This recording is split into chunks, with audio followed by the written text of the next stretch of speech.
Good evening, everybody, and welcome to the big debate. Yes, we are here, guys. We are here. We are here. Today, I'm ready for blows. I'm ready for blows. So, Casey, Fred United are here. We are still waiting for the two other gents to join. That is Kimi as well as United Talks podcast. How are you gents doing? How are you feeling, guys? How are you doing? How's your weekend? Yeah, yeah, we're I'm fine. good. We're fine. I'm good. Always a pleasure to be here. Mhm. Although we are not playing this weekend, I would have preferred we play, but it is what it is.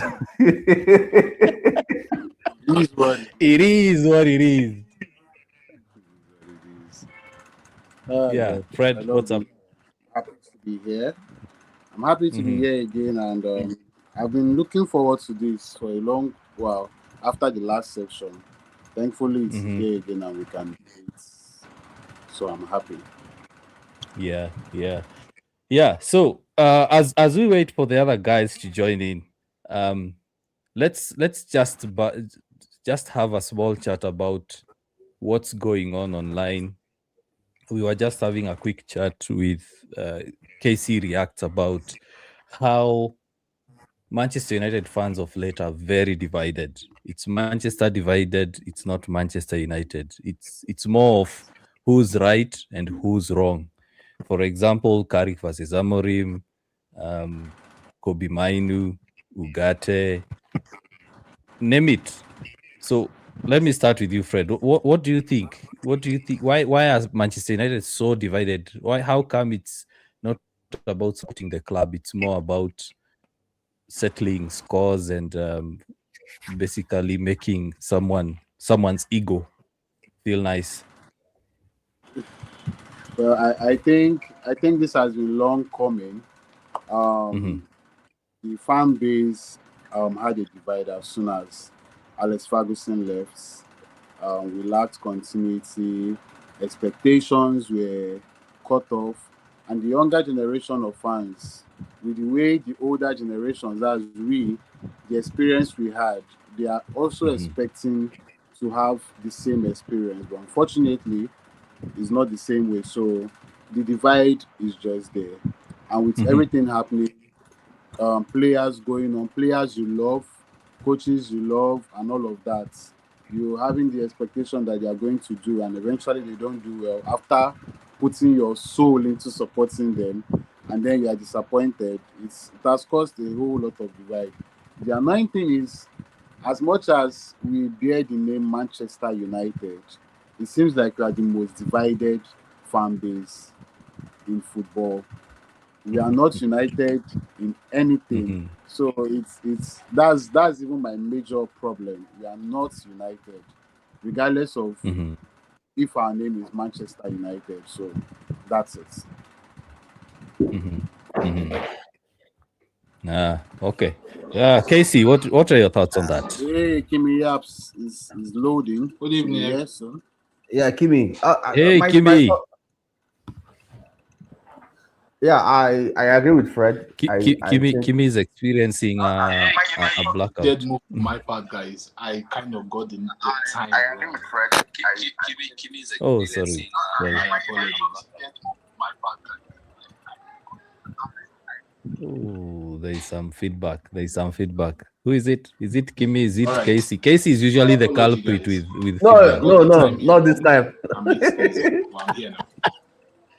Okay. Sorry about that. No, not this time. I really can't hear It you. seems to be Kimi.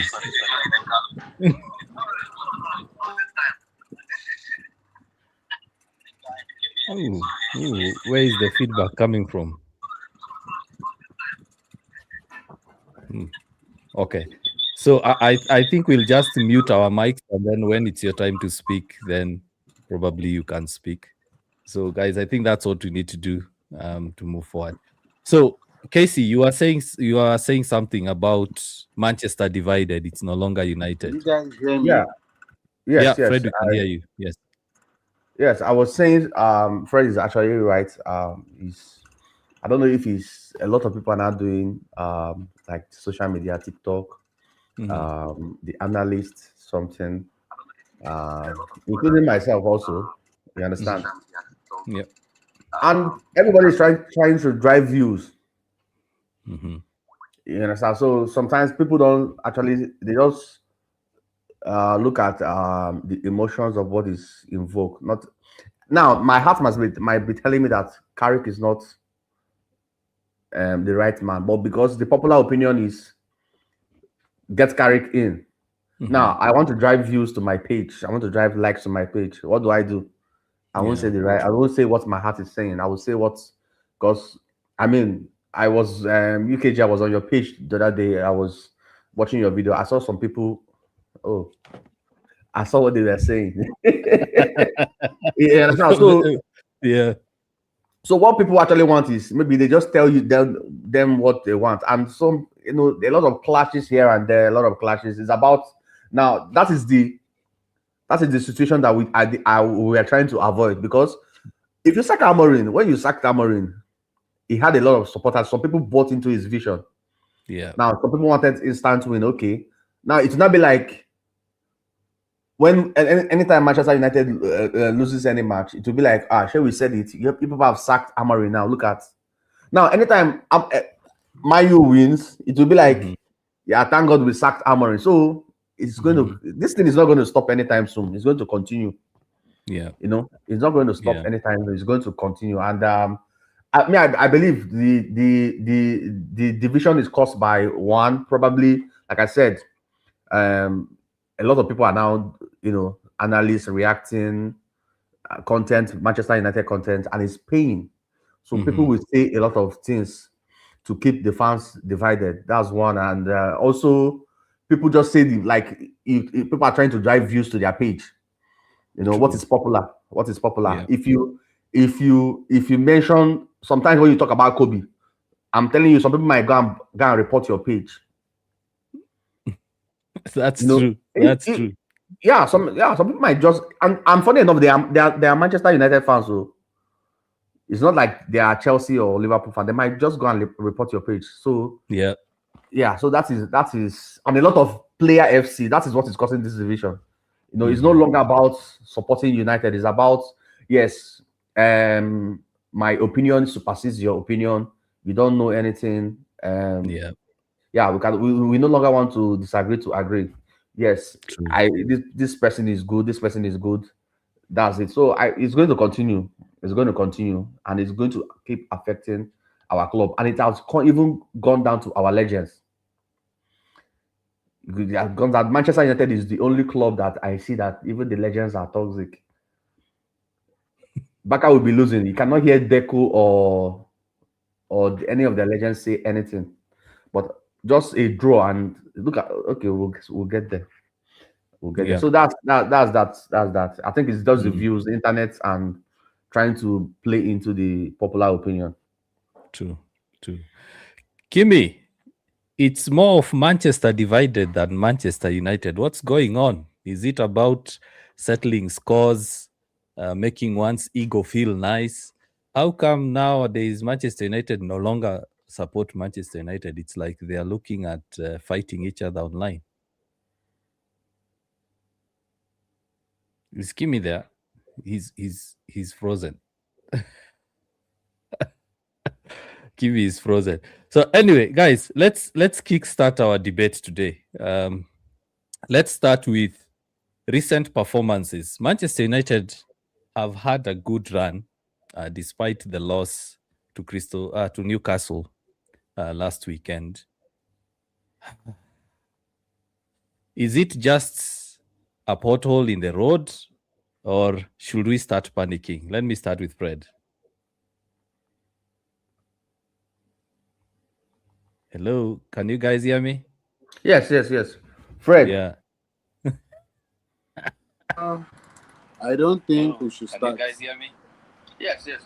I can't hear you. I'm watching from YouTube, so that's where I'm getting my feedback from. Yes. I can't hear you. I'm watching from YouTube, so that's where I'm getting my feedback from. Yes. I can't hear you. Okay. You can. I think now you've had the question.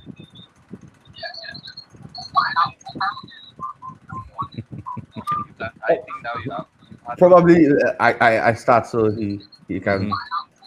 Yeah. You can start, and then he will jump in. So I'll start with Casey, and then Fred can jump in as a follow up. Okay. Okay. Yeah. If you look at it, you can say we've been having a good run so far. Mhm. Well, if you look at it deeper, it goes beyond that. Those of us started seeing it. I think it was against Crystal Palace, the way we Yeah. won. Mhm. So we were like, yes, we were winning, but we are not playing good. And when you mentioned that, I know you got a lot of attacks. Say no, it doesn't matter as long Mhm. as no. The first, like the first time I even said it. I'm not gonna lie. I said it. I remember we were doing a live stream and I said a win is a win. You know. Mhm. Mhm. Now I was Mhm. thinking it's a one off. You understand? Like okay, it's a one off.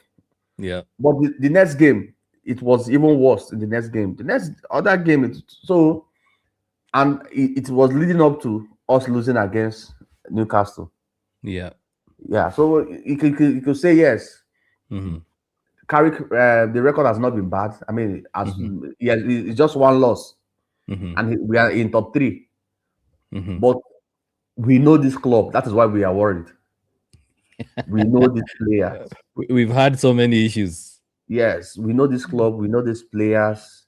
We know that the minute they lose intensity, the minute they lose Mhm. the urgency. I mean, in the last game,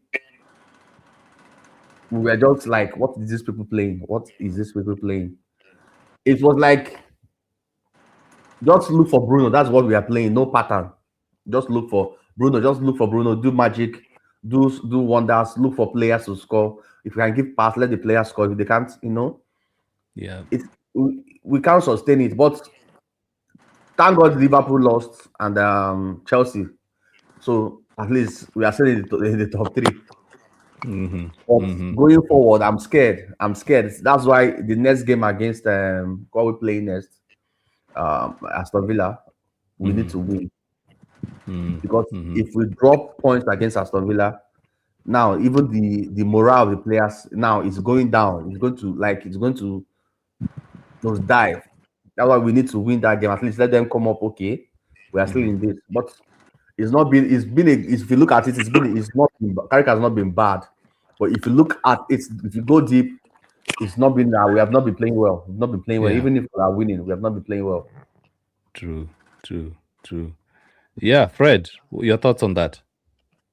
Um, honestly, I don't even think it's about Carrick. Yeah, Yeah. I I think this is a problem that has been there from the beginning of the season.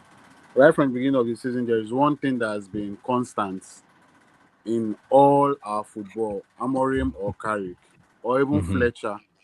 Our players lack the intensity whenever they are playing games. They cannot maintain that energy from minute 1 to minute 90. And the Mhm. game against Newcastle just exposed us totally because it was not even about us playing very well. It was not about anything. We just could not match the energy of these Newcastle players. They were ready to play football. They came to play football and they came to win. On the other hand, our players wanted to win, but they were not ready to put in the same amount of work as the Newcastle players. And that was the difference. And if you check, most games we played, even under Amorim, the energy levels just tend to drop when it gets to a certain time. So it will now be left to some players to start motivating others. Let's continue playing. Let's continue driving. It takes one player's energy to motivate the rest. But this should be something that every player in the pitch has it.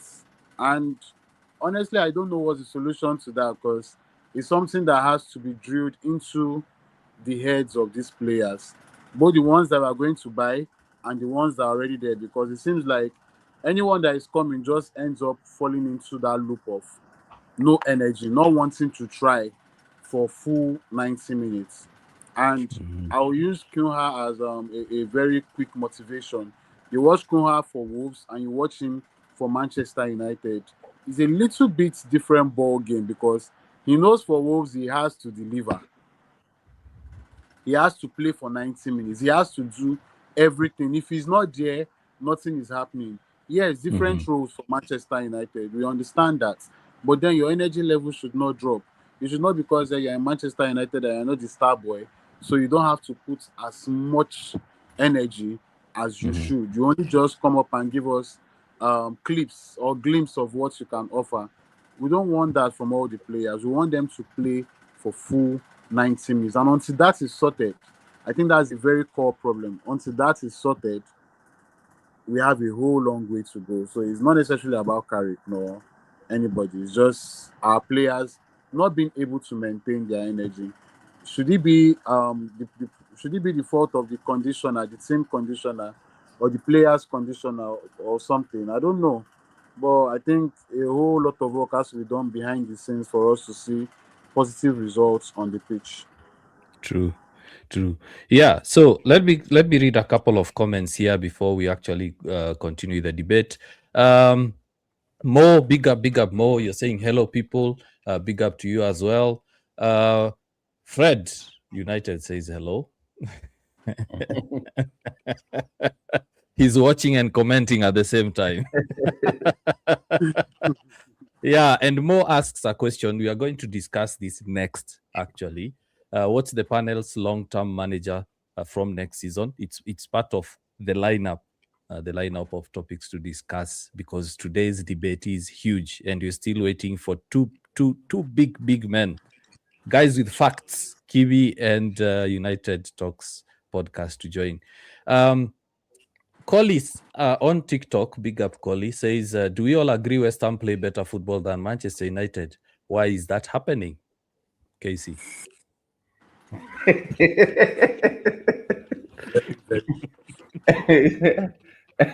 So why is that happening? Yeah. I think I just like Fred said, it's just about intensity. It's not even really about, like, if you can match we start very slow. Remember the last game, we were like, for the first 10, 15, 20 minutes, we are what is happening. We start very slow, then we build up. Maybe the first half, like the last 20 minutes or so, that's when we play. That's when we actually play. Then second half, we start slow again, then play like 15 minutes, then we switch off. And the last 5 minutes of the game, 90, maybe 85 to the match ends, that's how we play. Yeah. If we can maintain like a high and maintain it from beginning to the end, at least even if we don't win, you'll be like, these people played their best. That's why it's like other teams are better than us. Now we've been managing to scrap some wins, but like I said, we can never sustain such. And if we continue like that in the next match against Aston Villa, it's going to really affect us. If we continue like that against Bournemouth or so, it's going to affect us. So the difference between Manchester United and some of these teams is, even if when you watch Chelsea play, you can see everybody's running. You can see the energy level. We play one game in a week. Now we are resting now. But when we play, the first 10, 15, 20 minutes, this player will be playing as if they are tired. Yeah. So I think it's the difference is just the energy level. That is a very big problem that they need to know what they do about it. Yeah. I did some digging. Regarding Carrick versus Amorim, and we've been saying that the performances have been declining. We've been saying that the intensity has declined. There were reports that Carrick shortened the training time and increased intensity, but I've seen a lot of guys online saying that Carrick reduced the intensity of training. Actually, no, that's false. If you read that report correctly, it says that Carrick reduced the training time but increased the intensity. So looking at this, let me pull up this stat. Ooh, what happened? Where did my guests go? There you go, guys. So if you look at this, Carrick has had 8 matches, 6 wins, 15 goals scored, and clean sheets. Big up, Mo. You're saying hello, people. Who's that? To you as well. Is that Fred? There is feedback. Reduce the volume. Just reduce the volume. He's watching and reduce the commenting volume. at the same time. Oh, Okay. There is feedback. Anyway, back to this. You look at the statistics. Carrick, 8 matches, 6 wins, There is feedback. 15 Anyway, back goals to this. scored, You look at 3 clean sheets. the statistics. Carrick, 8 matches, 6 wins. Let me see. Yeah, let me just mute Fred. I'll unmute him because he has. Sorry, guys, we apologize. Fred is having an issue with his audio, so we'll unmute him when he needs to speak. So sorry for that, guys. So you look at these statistics, gentlemen. I'll throw this question to Fred. I hope he will get to hear this question by the time he's answering. We start with you, Casey. Then Fred can jump in. okay. It's not bad. 8 games, 6 wins. That means 1 draw, 1 loss. And then you look at 15 goals scored. So it's an average of close to 2 goals per game. So, Casey, what do you think of that? Okay. Well, Carrick was brought to get results. You know, just to it was not he didn't come in to try to do anything spectacular, just to get steady the ship, get results, not to build anything. So if you're looking at it in terms of that, I won't say he's doing he has done that bad. Yeah, personally I won't say he has done that bad. Because now he's moved us from, although you could say that the points are like the points are small, you know, because any loss or draw we will go back to 5th or 6th. You understand? But he's moved us forward to 3rd, and he's already lost 1 game, you know, draw 1, lost 1, and won others. Now, if you look at that, you could say, yeah, he's doing a good job because he was brought in to possibly. He said he was not even going to get a Champions League. You understand? He said he was not going to. He was just see us, see out the remainder of the season. Yeah. So if you want to judge him based on that, you can say yes, he's doing what he's supposed to do. Just that we are expecting. I mean, you sack a manager. Okay, you sack the manager, and because he's not playing good football that the club is used to, and stressing a lot of players. Now we are not seeing some of those changes in those players. I mean, we are watching this game. That first half was one of the most boring game I've ever watched. It was that penalty, and it was that penalty and Casemiro's goal. In fact, it was that Newcastle goal that opened up that game. Newcastle wanted to finish us. You understand? So we can forget about the result. We can watch the game. It's not that's why statistics sometimes doesn't tell the whole story. We are watching this game. We know how we are winning. We are winning by anyhow. Sesko comes up, gets a goal. Casemiro. So yes, if on paper you can look at it and say yes, he's doing a good job. But we are watching this game. Can we sustain it? Can he even be able to qualify? If we continue like this, can he get us top 4? If we continue like this, that's just the big question. Can he get us top 4 if he continues like this? And I don't think he can. I don't think he can. Yeah. You understand? Because Liverpool is just you can never underestimate Liverpool and Chelsea. True. You can never underestimate them. You understand? So that's why we say we need to play well, at least win our match. Yes, we are. You could say we are winning, but you can now see there has been a drop in the last 3 games. Yeah. So on paper, if you look at the paper, you could say yes. Yeah, he has won 1, he has lost 1, drawn 1, and 1 other. So he's doing what he's supposed to do. But we are watching this game. We know what we are seeing. So by what we are seeing, no, I don't think he can. I don't think he can get us top 4. Yeah, true. Fred, your thoughts on that? If I think Carrick can get us top 4 or something, I don't know. But I would love to agree with what Casey said. The football we are playing is not sustainable. Anybody thinking it's sustainable is just deceiving themselves. Let me use the popular Nigerian slangs. What we are doing is vibes and inshallah. We are not just playing football. We are just doing vibes, and anyhow the team comes, let's just a win is a win. If we lose, we carry it like that, but that is not sustainable. Now, you mentioned on the training intensity for the guys, for the players. Honestly, I do not care how they train or not. My problem is they've been looking for this freedom for as long as you can remember. They want to play 4-3. Everybody that was not with the plan is saying these boys want to play 4-3-3. They want to be free to express themselves. Now they have this freedom to express themselves, and we are still seeing the same core problem that we had when this freedom was not presented to them. So it goes to show that whatever they are doing is not sustainable. It's not about freedom or no freedom of expression. It's not about playing them in their best position or not playing them in their best position. The foundation of the team itself to win games, to approach a game and approach it with a sense of style, a sense of tactics is not there. And it's going to ruin the whole plan in the long run. So will we make top 4? I don't know, but I pray so. I'll be excited if we make top 4. Let me not deceive myself. I'll be very, very excited. Of course. It will do me a whole lot of good. I'll be excited.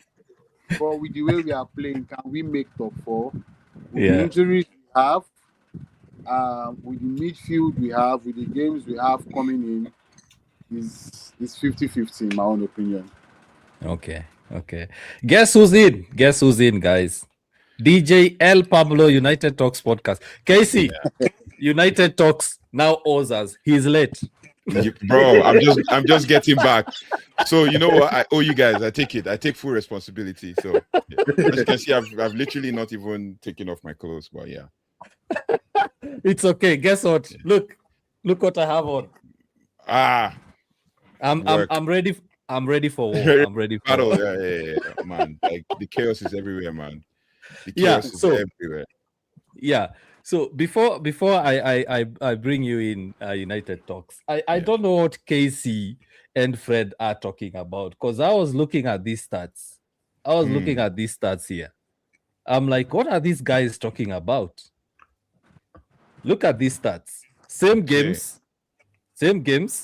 Carrick, Amorim, same games. Okay.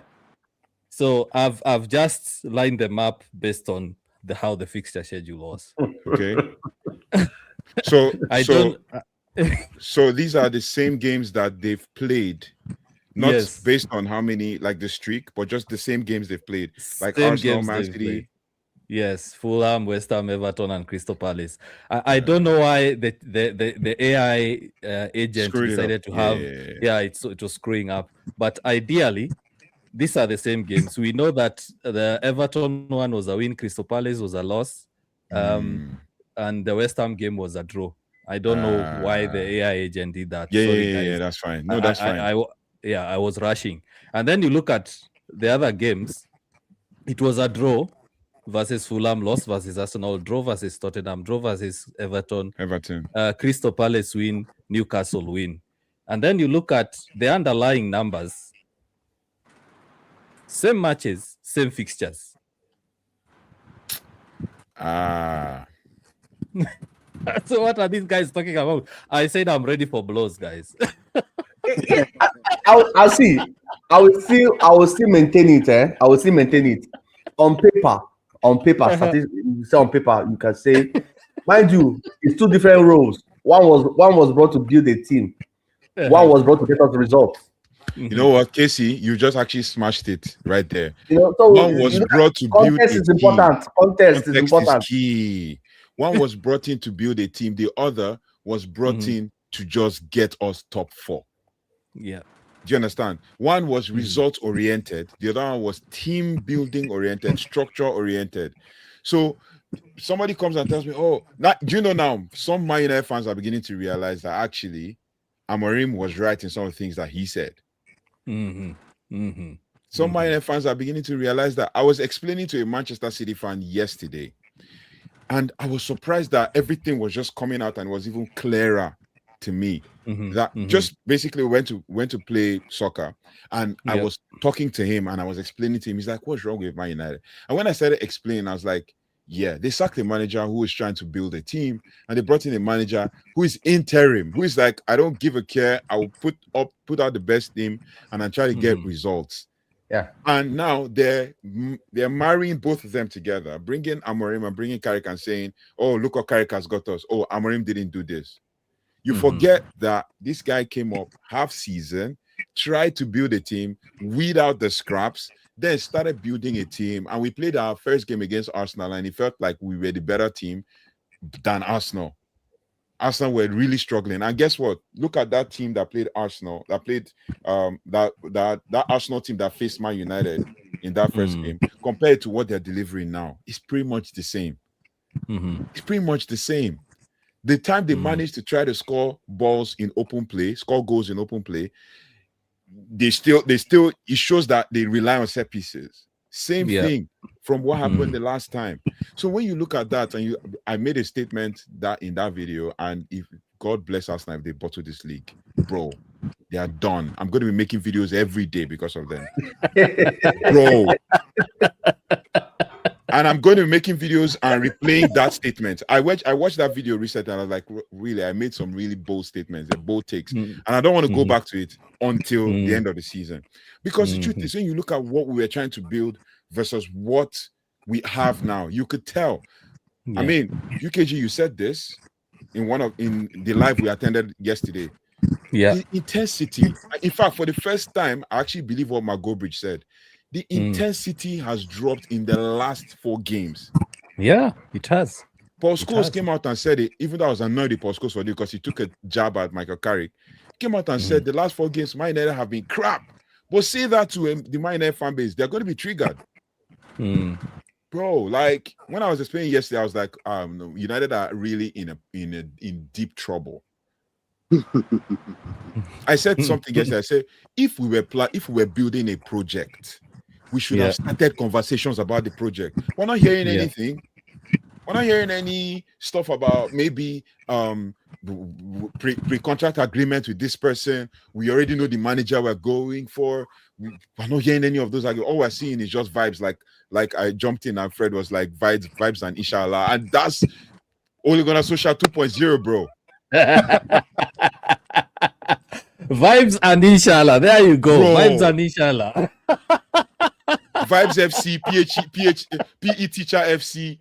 Bro, I'm seeing things like it's frustrating. And that's why I get really agitated. You talk to somebody about Kobe Menu, the person just flares up.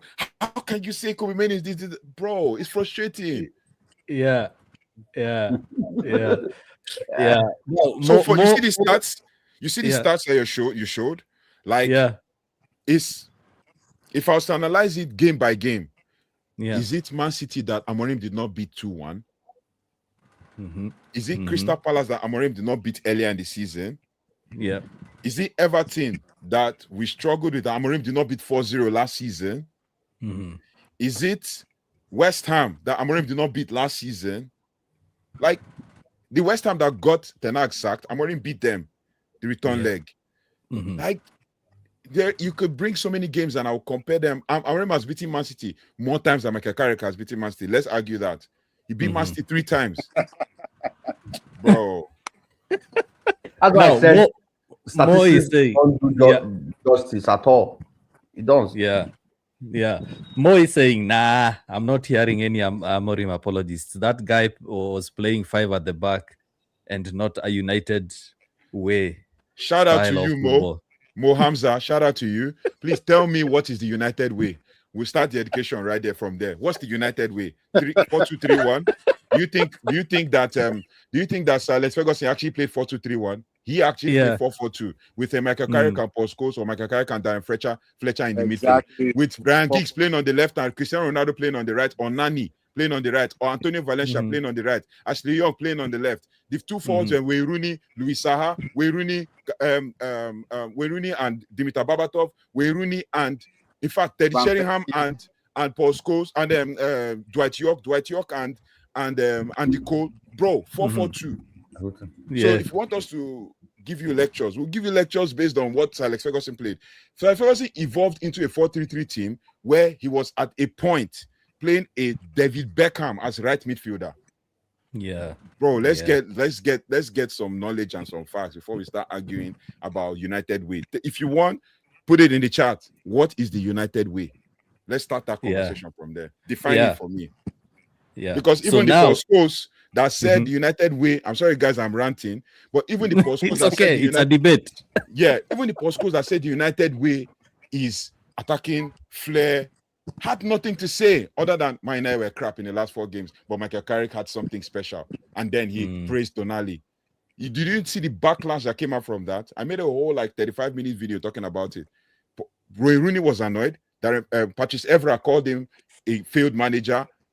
Who else? He even insulted, even came at Gary Neville and Roy Keane. And guess what? There's a common denominator amongst the ex-players. They are all failed managers, except Michael Carrick. Kieran McKenna, that was being told, I mean, these guys speak from 2 sides of their mouths. Michael Carrick said, Paul Scholes said in 2021 that Ole Gunnar Solskjaer was not the one managing the team, that he left the management of the team and setting up the team to Michael Carrick and Kieran McKenna. 4 or 5 years down the line, he says Michael Carrick is not the one managing the team. Michael Carrick, that anybody without style and tactics and formation can coach this Man United team. You don't need tactics and style to coach Man United team. Yet, he says, oh, United were crap the last 4. Bro, they speak from both sides. And they're all failed managers, all of them. Paul Scholes failed. Nicky Butt has not even managed the team in his life other than academy. Gary Neville failed woefully. Yeah. That's when Rooney has realized and he has started to take it on. Ray Ferdinand hasn't coached in his life, but he talks and he says stuff. Bro, Patrice Evra knows these things, and that's why he came at them really hard. It's tough, man. Yeah, so we are going to talk about that. Now, United talks. You're forgiven because Kimi is the one that's late. So Kimi owes everyone in this debate, in this panel. So you decide what you owe us. Decide what you owe us.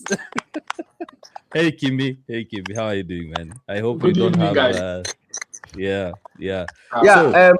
Sorry. Apologies, guys. Ayama, awesome. You can just drop a comment in the chat. So UKG will put it up on the screen. Yeah, Awesome is saying counter-attacking football in 2026. Is it sustainable? Yeah. When we are talking about Alex Ferguson. Yeah. So actually what they can do, they can head over to YouTube, the UKG channel. They can drop comments there. I'll bring them up. We have a couple. I'll read them through. But I want to bring in Kimi to talk about what is the United way. Let's just hold off Amorim and Carrick a bit. United talks. Today is a Sunday. I don't want him to blow up a bit. Let's behave. I'm already sweating, so let's behave. It's a debate anyway. It's a debate. Yeah. Unfiltered. Yeah. But Kimi. Okay. Yeah. Kimi, what's the United way? What is this United way people keep talking about? Oh, Kimi is frozen again. Kimi, can you hear me? Okay, let's start with Fred and then Kimi will jump in. What is this United way people keep talking about? Honestly, I was reading Awesome's comments in the comment section, and I agree. There is no way, there is no DNA. We are all just assuming things. These are all just the manager's philosophy and styles and tactics on which he wants to use to approach the game. We can all tell, even during Ferguson era, there are games whereby he sets up the team in a defensive approach because he wants to defend all throughout that game. He's having an idea that okay, he might not be able to win this game outrightly. He manages to score 1 goal and he's going to defend all through. And this was under Alex Ferguson.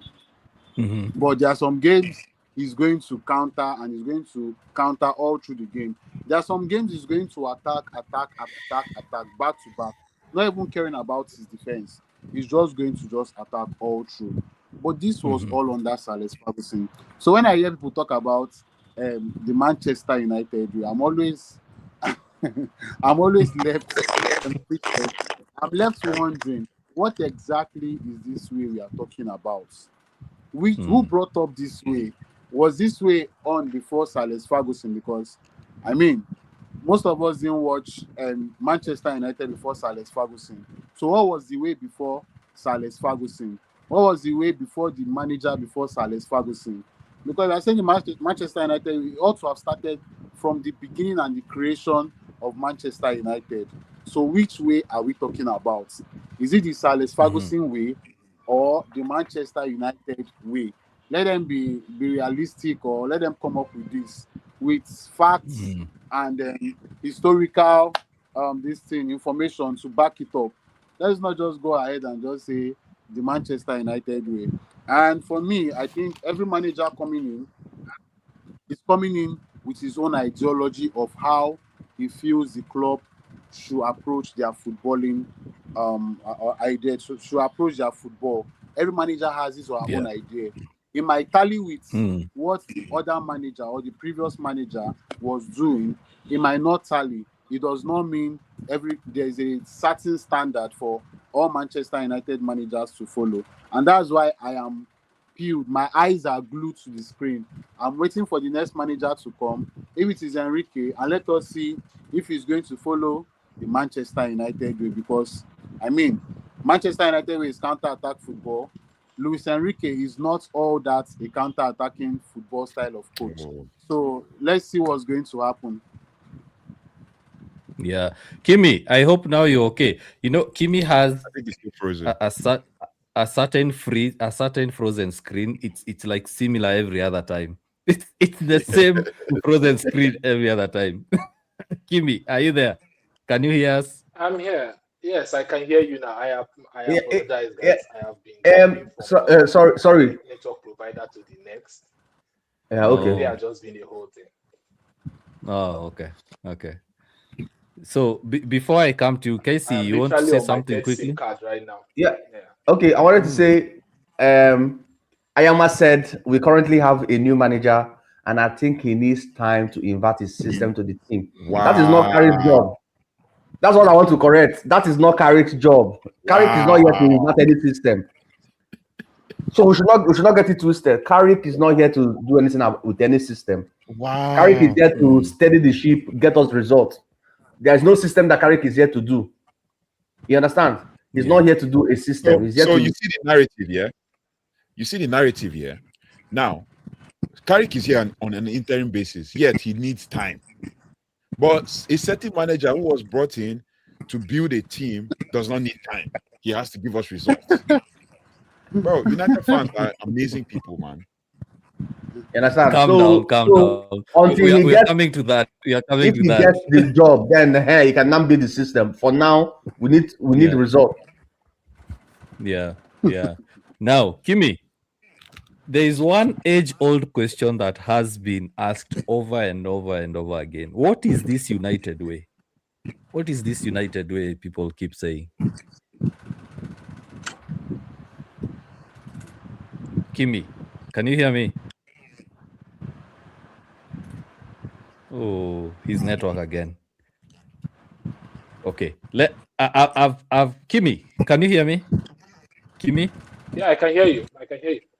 Now, what is this United way guys keep talking about? That's the question we want to know. What is this United way? You can switch off your video if you're having issues with bandwidth. You can just switch off your video. Yeah.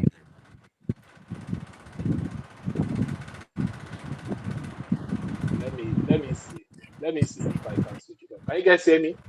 Yeah, we can hear. Yeah. Okay. The Manchester United way that we all know is fast attacking football with an emphasis on wing play. Right? Manchester United attack, they focus on the wings, get the ball quickly to their forwards and score goals.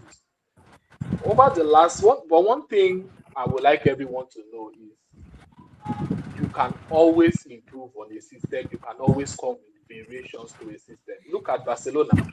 What Hansi Flick is doing at Barcelona, you cannot compare it to what Luis Enrique and Pep Guardiola was doing when they were at Barcelona, right? He brought his own spin into the Barcelona way of playing while still paying homage to the traditional system of playing football at Barcelona. So I think Manchester United fans are kind of boxing themselves a little bit by insisting on playing a particular type of football. Your team has been struggling. The people behind the scenes have not even set a proper environment for a culture at a club to be developed. And you're trying to force managers to play in a certain way. It's just like, guys, you are talking about graduating with a PhD when you don't have a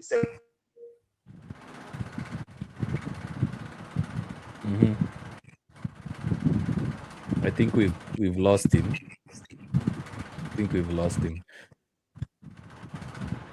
Yeah, I can allow him to continue when he comes back. So I've asked ChatGPT. I've asked this question: what is the United way?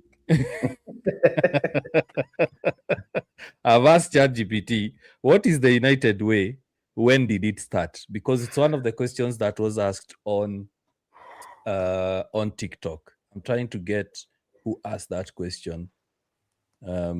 It's Fola, big up Fola. Fola has asked, who started the United way? Is it before Sir Alex or during Sir Alex era? So this is what ChatGPT says. I've just asked it a very simple question. What is the United way? When did it start? So the phrase United way, this is now the response from ChatGPT. The phrase the United way refers to the footballing identity historically associated with Manchester United. It is not an official doctrine written anywhere. Rather, it evolved from the club's traditions, coaching philosophies, and supporter expectations over the decades. Okay, so the origins of the United way started with Busby, the Busby era, that is late 1940s to 1969. And it was established after the Munich disaster, the Munich air disaster in 1958. So the philosophy, the key principles of the United way philosophy is, number one, youth development, attacking football, trust in youth, and club identity. So youth development basically build the first team from the academy players rather than only buying established stars. Attacking football, quick passing, wide play, forward thinking, attacking mentality, trusting in young players.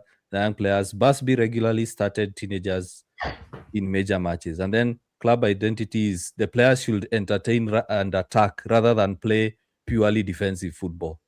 So Sir Alex Ferguson came on, that is 1986 to 2013. And ChatGPT says the philosophy was revived and modernized by Sir Alex Ferguson. So he revived it and modernized it. So the same youth integration, for example, class of 92, attacking mentality, United teams often played wingers and multiple attackers. Never say die attitude. Never say die attitude. That is famous comebacks such as the 1999 UEFA Champions League final and entertaining football. That is fast transition with end goals. So United Talks podcasts. From the look of things, it seems that the only difference between the two is never say die attitude and entertaining football. And to me, the United way then, it means playing youth players and constantly attacking while entertaining. That is the United way. Yeah. So, okay. You just I'm trying to kind of bring myself down so I don't get annoyed, because Sir Matt Busby actually established the belief that the club had an obligation to entertain the working class, that's to entertain the working class people of Manchester, emphasizing flair and artistry. So Alex Ferguson reinforced these values over 26 years, combining attacking intent with tactical flexibility and unyielding demand for high standards.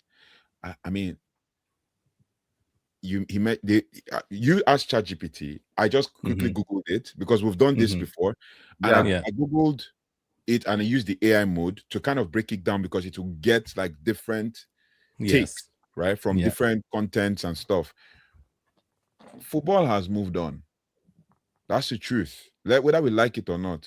They say reinforce the values. That's values. So the United Way is all about values. Combining attacking intent with tactical flexibility and unyielding demand for high standards. It reminds me of a certain manager who demanded high standards from players. And if you don't meet the standards, you're off the team. Yeah. Every team you play under, if you've played football before or soccer, wherever you call it, every team you play before, you play under, you demand the high standards are demanded of you. I started playing football as a right wing forward. And then as you grow older, you start to evolve your game. And I went to right back and then to center back and then now central defensive midfield, right? You demand high standards of yourself every time.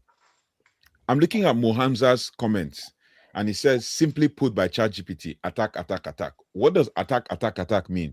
Because against Newcastle, we did attack, attack, attack, and they counter-attacked us and scored. So now the burning question with regard, because he says winning. So I mean, we did this when I said it says attacking football, youth development, like you mentioned, winning mentality. That's a relentless pursuit of victory, characterized by resilience and never say die attitude. This epitomized by Fergie time, where the team is expected to fight for a result until the final whistle. That is the United way. But I mean, there are other teams in the Premier League that are fighting for results until the final whistle. Does that mean that they're playing the United way? There are other teams that are embedding youth development into their team. Does that mean they're actually playing the United way? There are other teams that play attacking football. They praise it says youth, courage, success. That's the United motto, not the United way. Let's get some knowledge in. It's the United motto. So Alex Ferguson emphasized on tactical flexibility. We tried tactical flexibility against Newcastle. We failed. So where does it come from? Where does the United way come from? It's from Sam Busby, entertaining the people of Manchester. So, like you said, you've kind of answered the question. It is not written anywhere that this is the philosophy of Man United. Football has evolved. We are interested in a manager like Luis Enrique. Do you know where Luis Enrique came from? Barcelona. Luis Enrique does not play 4-2-3-1. No. He plays 4-3-3. And in his 4-3-3 system, you need a player like Vitinha, a deep line playmaker who can dictate the game without actually having so much defensive reliance. He does all the dictating. Then you have your Ruiz and your João Neves on either side of him. Ruiz is attacking.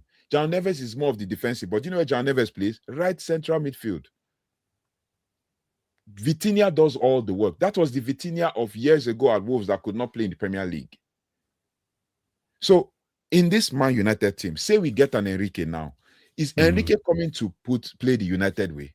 And in this Man United team, who is the dictator of our play?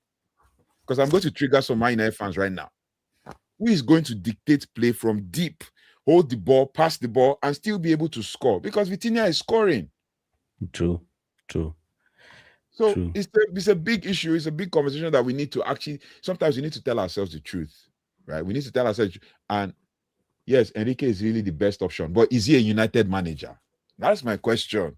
If you can tell me he's a United manager and prove to me and show me where it is listed, bro, let me give you a bit of history.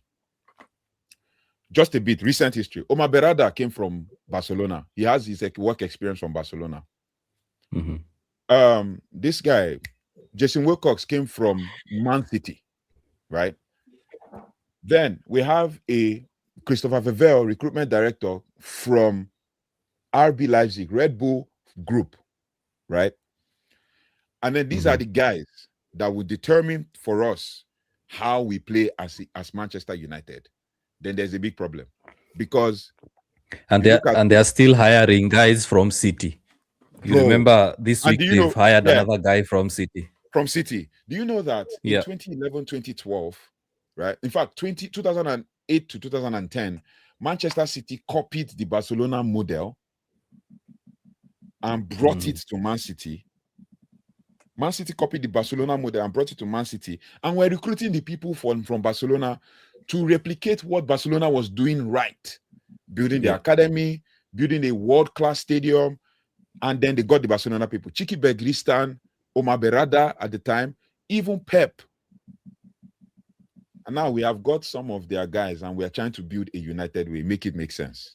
Make like the guys that are clamoring for the United way. Paul Scholes, Gary Neville, Roy Keane.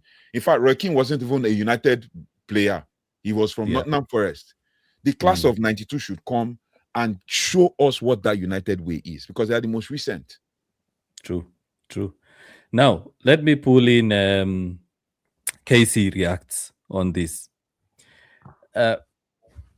When United were playing Lyon last season in the Europa League final, did they play the United way or was it the Amorim way? Because it was a comeback, they were attacking, they were scoring. So was Amorim playing the United way when United played Lyon last season? I think we should just make away with that United way. You understand? Because answer the question, brother. Answer the question. When we win, it's a simple yes or no. Come on, Casey. I don't know because when we win this is the United way. Do you know that we only talk about United way when we win? Like we talk about United way when we win. When we lose, we say this manager did not play the United way. But he played the youth. Come on, Casey. Let's read the notes. He played the youth in that game. I'll pull the lineup. He played the youth. He was attacking, quick passing, wide play, forward thinking. It was a comeback. And there was a comeback. Ferguson, under Ferguson, there was a never say die attitude. And it was entertaining football. I mean, youth integration was there. Attacking mentality was there in that game. Never say die attitude was in that game. And you are entertained. You remember the commentators shouting about Harry Maguire's goal and one of them saying, I knew that Maguire would score. So was he playing the Amorim way or the United way? That is the United way. And Amorim should have stuck to that. He should have continued doing that. Hyper transitional football.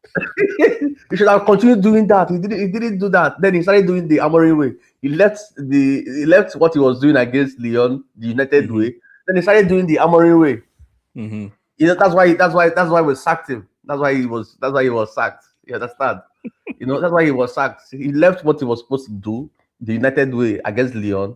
Then he started doing the Amorim way. And we all saw the way he went. Okay, fine. Yeah. Fred, now let me ask Fred. You're trying to set me up. You're struggling. I think Fred will answer the same way I answered, but let's go. Come on, Fred. Let me unmute Fred. Fred, unmute yourself now. Was United playing the United way in that Lyon game? Lord Jesus. We are playing the Amorim way. Or we are playing the players' way. Like I said, I don't know about this United way. It's all just, for lack of better words, it's just, I don't know, it's rubbish. Because let me bring something to light now. Have we taken time to notice that anytime we concede a goal, it seems like the players have a certain type of energy that they want to use and start scoring back. They want to equalize. Immediately we concede. But when we've not conceded, there is no energy. They are not willing to try.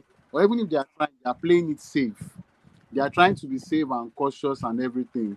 But once that goal is conceded at the back of our net and we are losing, the United way comes to life. So it's not really, it's not really about the United way. It's just what is happening. I don't know about it, honestly. It's Okay. just what it is. There's no United way in my opinion. Okay. Now, Chipmunk says it wasn't the United way. They were struggling and the fans were angry. Now, let me read the points again about the United way so that we are on the same page. Number one, attacking football, youth promotion, entertainment, mental resilience, and long-term team building. That's in a nutshell. Attacking football, youth promotion, entertainment, mental resilience, and long-term building. Let me just leave that comment there.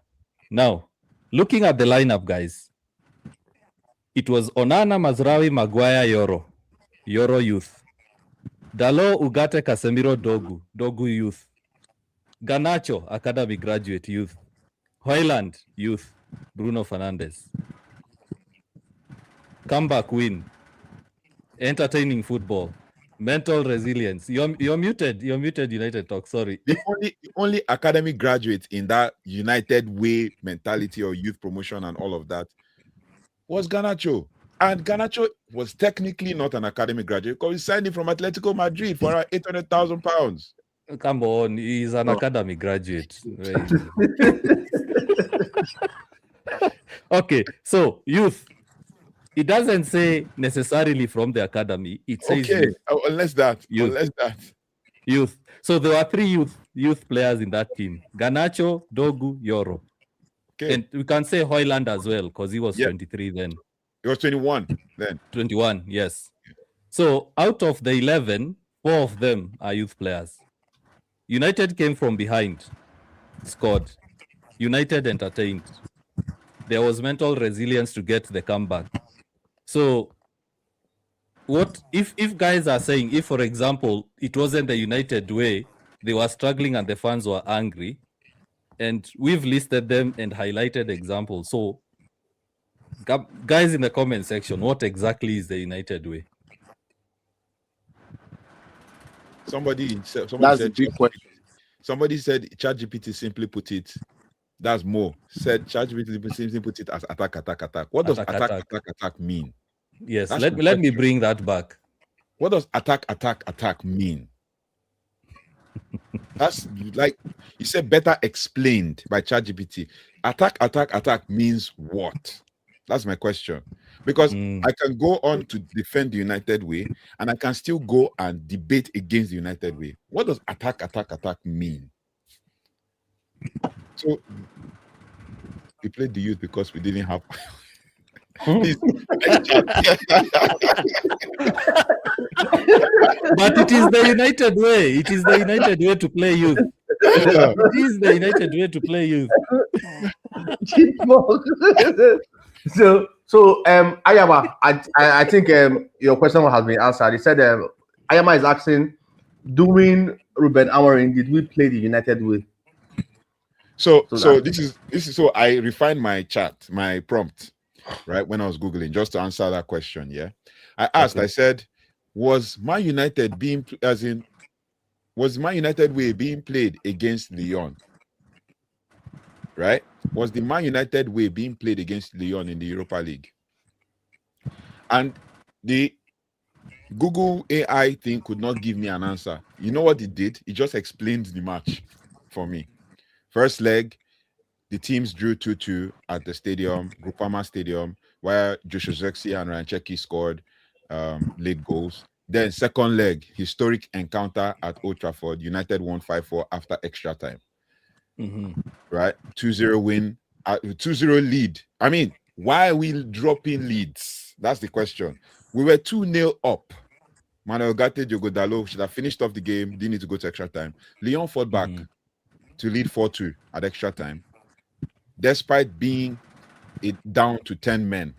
After, I mean, that sounds very familiar.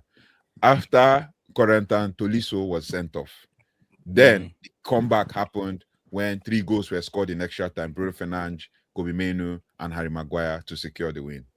Yeah. Now, the reason why I'm asked this question is because of the significance of this match. Amorim famously compared the comeback to United's legendary 1999 Champions League final win, noting that he watched the documentary for inspiration before the match. This victory sent United through semi-finals to face Athletic Bilbao. Yeah. Yeah. It's just a comparison. It's not really. Yeah. Yeah. So Mo is very, very triggered about Amorim. We are actually not talking about Amorim. We are just using Amorim as an example of That's why I asking gave whether. forewarning. I said I'm going to trigger a lot of Man United fans, but let's keep it going. So at this point, I think this United Way thing is like triggering people. Stop talking about Amorim. He was crap and he was sacked. Talk about the current. We are have going the to talk about the current. We are going to talk about the current. We are going to talk about the current. But before we talk about the current, one of the names that has been mentioned as the next manager is Luis Enrique. So I've also done a quick prompt about this is what I've asked ChatGPT. Luis Enrique's style of play versus the United Way. So now I've stopped talking. We are not going to mention Amorim again. It's triggering people. So let's talk about Luis Enrique and versus the United Way. I've seen a lot of chats on TikTok here saying that he should be the next manager. And United Talks has asked a very important question. Is he a Manchester United manager? And one of the comments says from Fola, Enrique is not a Manchester United manager type, but he is a good manager though. Keep that in mind as I'm reading this. Core characteristics of Luis Enrique's style of play: structured possession, high ball retention, short passing triangles, players occupy defined zones to create passing lanes. Positional discipline, high pressing, wide attackers, tactical control. The United Way, fast attacking transition, wingers and width, youth development, high tempo mentality. So you look at how Enrique plays, he wants tactical control, wide attackers, high pressing, positional discipline, and structured possession. So when Enrique comes and starts playing high ball retention with short passing and players playing across defined zones, are United fans going to start saying that he's not playing the United Way? Fred, that's to you. Obviously, we are going to say that. I'm not among them, but that is going to be the order of the day. But do you know one funny thing here? I think would I say post Alex Ferguson, when Pep started ruling over EPL, most Manchester United fans were praying and hoping for Manchester United to be playing the same exact photocopy of Manchester United and Manchester City style of football. We wanted to play like Pep's team and dominate games and win games. Now that Ten Hag was not able to execute that, we are suddenly going back to the Manchester United way and the DNA. It's just funny. Do we want to win or do we want the DNA? Let's just decide which one we want. But if Luis Enrique comes, I am very certain that there are many fans that are going to end up complaining and saying, this is not the United we want to watch. We want that fast attacking football. We want the ball to keep on going up, up, up. We want you to play Bruno Fernandes over the youth players that are in the team. We want this certain player to play. We want Mainu to play. We want this and that. Everybody is going to complain. But again, my eyes are peeled. I'm waiting for Enrique to come so that I'll hear the next gist. There's always an agenda as long as it's Manchester United. True. KC, when I was looking at Luis Enrique's characteristics, I can't see anything to do with youth development. So what happens? What happens now to the academy? I can't see anything to do with youth development. I've been doing a couple of prompts. So okay, what happens now? Like I think United Talks said something like that with awesome. Football has progressed beyond a lot of. It's not the way it is back then that it is right now. You understand? If you want and he has proven himself at PSG. He won them the Champions League. They gave him money. He bought players. He won them the Champions League. Nobody, PSG, we are not thinking about. Do you think PSG don't want to use their youth or something? Nobody was talking about academy, this academy, that. Now, the problem, I'm going to digress a bit. The fans should just chill. If our board go for Enrique, so that we don't repeat the mistake of Amorim. If our board go for Enrique, that means you want to play the kind of football that Enrique plays. So everybody should forget about the United with 5. If Enrique is playing 5 at the back, leave him like that or don't sign him. That's what I'm. So you guys should be ready for it now. You guys should be ready for it now. You're hurting a lot of people, Casey. You're hurting. No, you can't just go and say you can't get a top coach that has a way of playing and come and tell him to adjust and come and play what's United way. You understand? If you can, it's better we sign Ole or we sign Carrick. If you want a club that will if we're going for this guy, look at what he plays with, and he will play that in Manchester United. And when he start playing it, nobody should come and say he should change. This is not the way United plays. Don't sign him. Yeah, you understand? The fans. The fans should get ready. The fans should just get ready, because that is what happened with Amorim. You know that this is okay. They say we should not talk about Amorim. Just say the last manager. Come on. That is what happened with the brother. Yeah, that is what happened with the last manager. You understand? He has a certain style of play, and that's why we are blaming the board.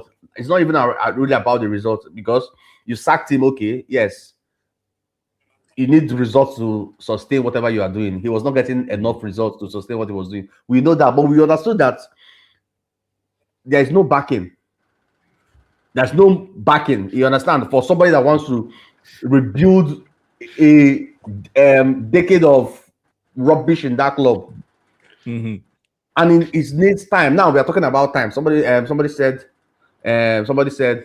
give Carrick time. The time that you did not give to Amorim. Yeah.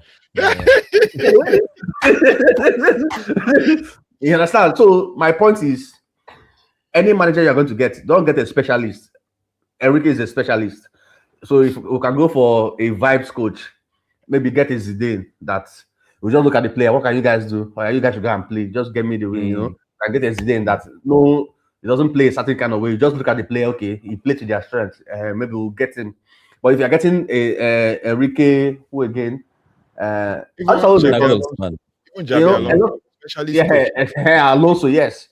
That means you should not come and play what United. This is the kind of football we are playing. No, that means the club will conform to them, not them conforming to the club. So we should get that in the back of our head, because it's going to happen. If you want a top coach, that top coach will come and play his kind of football. So this is now our. We've done a series on United Way. Where's that Hamza? Go and watch it. Go to UKG's page. Scroll, you will see it. They go to United Talks page. It's on my page too. It's on first page. You will see we did a more than 2 hours video on talk about the DNA, the United Way. We talked about it very, very, very well. You know, you will hear how United Talks explain how even DNA used to mutate. Doesn't stay constant over time. You can't just come and saying this is football is moving. Football is moving. Now, before the defender have to be stagnant and stand one place. Now it's evolving. If you are stagnant one place, you have to be moving. You have to know how to pass the ball. Football is evolving, so we evolve with it. You can't come and say, also ask the question, do you maintain a counter-attacking in this present 2026? No. You know? So, yeah. So if we get a manager, if you get Luis Enrique, it's better we don't go for him, except we are ready to just forget about that United way. You understand? And we might see our favorite star boy on the bench. And I will keep saying that one. There is no title favorite. It's just a star He's our boy. star boy. Star boy. Oh, That's okay. it. He's Our not star sharing boy. it. Why are you taking Bruno's title favorite? Oh, Bruno is the favorite, so the star boy. So anyway, let me land this: the United way versus whatever we're talking about. Let me just say this: all of us are in agreement that football has evolved. You look at Barcelona, the Barcelona that beat Juventus in the Champions League with Neymar, Suarez, and Messi. It's not the same sort of football Barcelona are playing right now. You look at Arsenal, they are no longer playing the football that they used to play under Arsene Wenger. And I haven't seen any Arsenal fan complaining about this is not the Arsenal way. City did not have a way. They did not have an identity. And they won 4 league titles in a row. Okay? So this United way, I like what United Talk said in our last debate. Not the last one, The one, way back. 2 months ago. Yeah. It's a belief system. It's a belief system. It's more or less like these guys believe in a certain thing, so they set themselves aside from a certain group. So if United want to go for a United way kind of manager, then they should recruit, as Casey has said, Carrick. Fletcher, Scholes, Evra, these ex-players. Neville. Get all these ex-players, have them from the top, have them as CEOs, have them as director of football, have them as academy directors. Just take that bundle of ex-players, all of them, and put them in the club structure so that they can maintain that United way. Now, United fans have been speaking about the United way for long, and they haven't even realized the club itself is doing nothing to maintain the United way. Away from the United way. It has moved away from the United way. And it started when Ferguson left. From buying Galacticos, going for the likes of Di Maria, going for the likes of Alexis Sanchez, going Sancho. Yeah, Falcao. You know? Yeah. So when we are debating about the United way, is the club maintaining it? For example, Barcelona maintain it. Bayern is one of the good examples of how they maintain their way, their DNA. They have ex-players in those board positions. And they go for a manager that they know will play the way that suits Bayern Munich. But United haven't. They moved from Moyes, they went to Louis van Gaal, they went to Ole Gunnar, they went to Mourinho. They've been jumping around. They don't even have an identity themselves to know what sort of football to play. So when a manager comes in and we are telling the manager to play the United way, the club itself is not even telling the manager what is the United way. So we are expecting clouds. We're expecting rainfall clouds in a dry desert. It can't happen. It is a possibility, but it can't happen. So at the end of the day, when fans are discussing about Carrick, they are discussing about Enrique, they are discussing about this, what is important? Because I agree with one thing that Casey has said, and Fred has alluded to it. We only complain about the youth, we only complain about the United way when United are losing matches. But when United are winning, no one seems to complain about it. For me, it's just picking and choosing reasons to get someone sacked or not liking someone. We are picking and choosing. When Arsenal were finishing second, when they finished 8th, I didn't see Arsenal fans saying Arteta is not playing the Arsenal way. I did not see anyone saying the Aston Villa manager, what's his name? Unai Emery. Unai Emery came on and he never played the Arsenal way, and he still coaches this day. Yeah. So this United way, it's a belief system. And if they want to maintain it from the top. Right now, we have ex-City employees in the club. We have guys coming from Southampton, coming from West Ham, coming from Brighton. And then we are talking about the United way.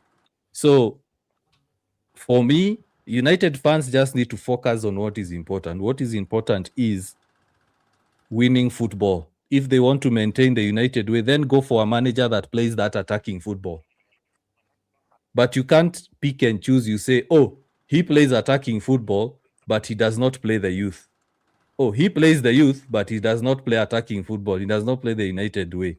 So whatever we get, that's what we will deal with. Because to me, the United way, the youth, all that was used as a stick to beat the previous manager, and it will be used as a stick to beat the next manager. Because the only way to maintain it is to then give Carrick all the money and tell him, you continue the United way. When Carrick leaves, probably Bruno will be a coach then, and he will be understanding the United way. Get Bruno back to become the coach. Continue the United way. Because United talks, you remember me saying, guys quite often talk about Busby and Ferguson, but they don't know what happened in between. 10-year gap, bro. Yeah. They don't know what happened in between. They don't. You know, just as you said, someone wanted to, I don't know whether they wanted to banter me or trigger me or tease me. They came and said I was reading the history. Bro, how do you get the history without reading it, right? And I talked about there was a gap between Busby's first time, Matt Busby's first time, his next time, and between Matt Busby and Sir Alex Ferguson. It's not like immediately after Matt Busby, then Sir Alex Ferguson. No. There were a couple managers who failed, right? Now, just as you said, just to kind of add to what you said, I changed my prompt again. And I said Luis Enrique's style of play versus the United way, right? The United way is a philosophy of, obviously, fast, direct football, attacking, youth integration, and never say die spirit. While Luis Enrique's style, so it has contrasted, shares the goal of attacking dominance. His approach is built on a structured possession and elite pressing, which some critics argue contrasts the more fluid, instinct-based transition of Man United. So there's already a contrast. The comparison is basically, with the United way, the primary focus is on entertainment and risk. While with Luis Enrique is more of control, pressing, intense possession-based, play tiki-taka 2.0 with an emphasis on winning the ball back immediately. That sounds like Pep Guardiola 2.0. Yeah. Because when you look at, like, if you want to know how Maina is going to play under Luis Enrique, go and watch how PSG play. In fact, PSG are going to play on Tuesday. Watch how they face Chelsea. That's how you will know how. Let me just give you simple tactical understanding of Luis Enrique's formation. Barcelona are playing a bit of it, a variation of it, but a mix with the German style. 4-3-3. That's Luis Enrique. That is why Manuel Ugarte did not thrive under Luis Enrique. And everybody in that 4-3-3 position, that 4-3-3 formation, runs like a mad dog. Do you know, Fabian Ruiz ran so much so that he had a hamstring injury, strapped his hamstring, and continued to run in the Club World Cup. Yeah. Why is Dembele resilient? I mean, for the last 2 years, he was resilient. He rarely gets injuries. This year, he is now injured like Desiree Doué is doing well because he runs like a mad dog. In Enrique's formation, if you cannot run like a mad dog, you will be shipped out. And the Man United squad as it is right now, we need replacements in every position. To play in Enrique's formation or Enrique's style of play, you don't need 30-year-olds. You don't need 30-year-olds. We're talking 20-something. We're talking a 23-year-old João Neves playing like a matured player right now. Check all the players in the squad. Most of them make first team in their national team. Yeah. It is this season that Luis Enrique started embedding young players. That's when you see 17-year-olds, 18-year-olds playing. The first 2 seasons, the guy he focused on signing. The last piece to his puzzle was Kivicha. That was the last piece to his puzzle in that. And Kivicha presses like a demon. So the only player that I know, in fact, there are 2 players in my head that can press in that system: Bruno Fernandes and Ahmad. Those are the only 2. Maybe you can mention Cunha. Even Mbumo does not press the way Cunha, Bruno, and Ahmad press. Ahmad is a demonic presser. So, are we ready for that? Mo mentioned in the chat. I picked Mo's comment. I don't know. Maybe you might see it. He said the best ever manager we had was Louis van Gaal. LVG, yeah, I saw it. Let me look for it. Bro, do you remember what people were saying about LVG's football? It was boring. That was what people were saying. Boring football, possession-based, passing side to side. He said, if he's honest, Louis van Gaal. That's when I knew where his argument came from. And I've heard in some quarters, people say the best manager we've had is Ole Gunnar Solskjaer. But Ole won nothing. And Paul Scholes came out and bashed him. And even criticized Michael Carrick for still staying on after Ole. Others say the best manager we've had is Jose Mourinho. If you think about it, technically, that's true. Because Mourinho won something even 5 years after we had not won anything. And he got us to second and third. Ole got us to second and third, no doubt, in 3 seasons. So did Ten Hag. So, I mean, like, the only managers that have won trophies for Man United are Mourinho and Ten Hag. And LVG, who won the FA Cup final. The FA Cup, yeah. So, like, what do we want as fans? Because this new manager we're going for, potentially, is a structured manager, a specialist manager, as Casey just said. He's more of control, he's more of positional play, he's more of verticality, and he's more of meritocracy, which means you must be worth it to be in that squad. So some players are going to be off. As long as the star boy is playing, that star boy, we don't care. That star boy, he's 21. You said he likes young players. He's just star boy. Just 21. He's 21. 20. He's 20. 20. But by the time Enrique is coming, he'll be 21. I mean, Vitia was not playing in Wolves. Vitia can play in PSG. Maybe. Now, if you look at the back line, we look at the back. Let's just start from goalkeeping department. We are sorted. Trust me. Lamans, long term. Radek Vitek, long term. If you bring him back from Bristol City, he's good. In the middle, in the defense, center back, Maguire is definitely going to make that. He's definitely not going to make that Enrique system. Because even Enrique recruited from Bournemouth, Zabani, and Zabani is still not meeting up to standard. It's Pacho that is doing the job. Aiden Heaven, Lenny Yoro, those are the young guys he's going to use. Patrick Dogu is going to be our Nuno Menj, no doubt. He's going to be flying up and down. Right back, are you sure that Enrique is going to trust Dalot? We might need. Now, this back four I mentioned, we need one player each to replace. In the mid, Casemiro is already going. So we are very thin there. So we need at least 3 players. In the attack, we already have attackers, but we will still need like 2 pressing demons to add to it. So, like, we need replacement. Is this board? I'm not opposed to Enrique. Any manager that they bring to Man United, support, we'll back him. But will this board back the manager? That's the question. Yeah, that's the question. True. Yeah, so good points there. Let me read a couple of comments, then now we jump on to the next topic. Let me start with this one. Sammy says, good evening, gentlemen. Big up, Sammy. Mo says, my opinion is that the club is rotten from the top. Unless we change the ownership, I don't believe we will be back to the glory days. That's my view. Content Kali, by the way. So Content Kali, by the way, Kali is like good content. Awesome. Yeah. Also, Mo. Good content. Shout out to you.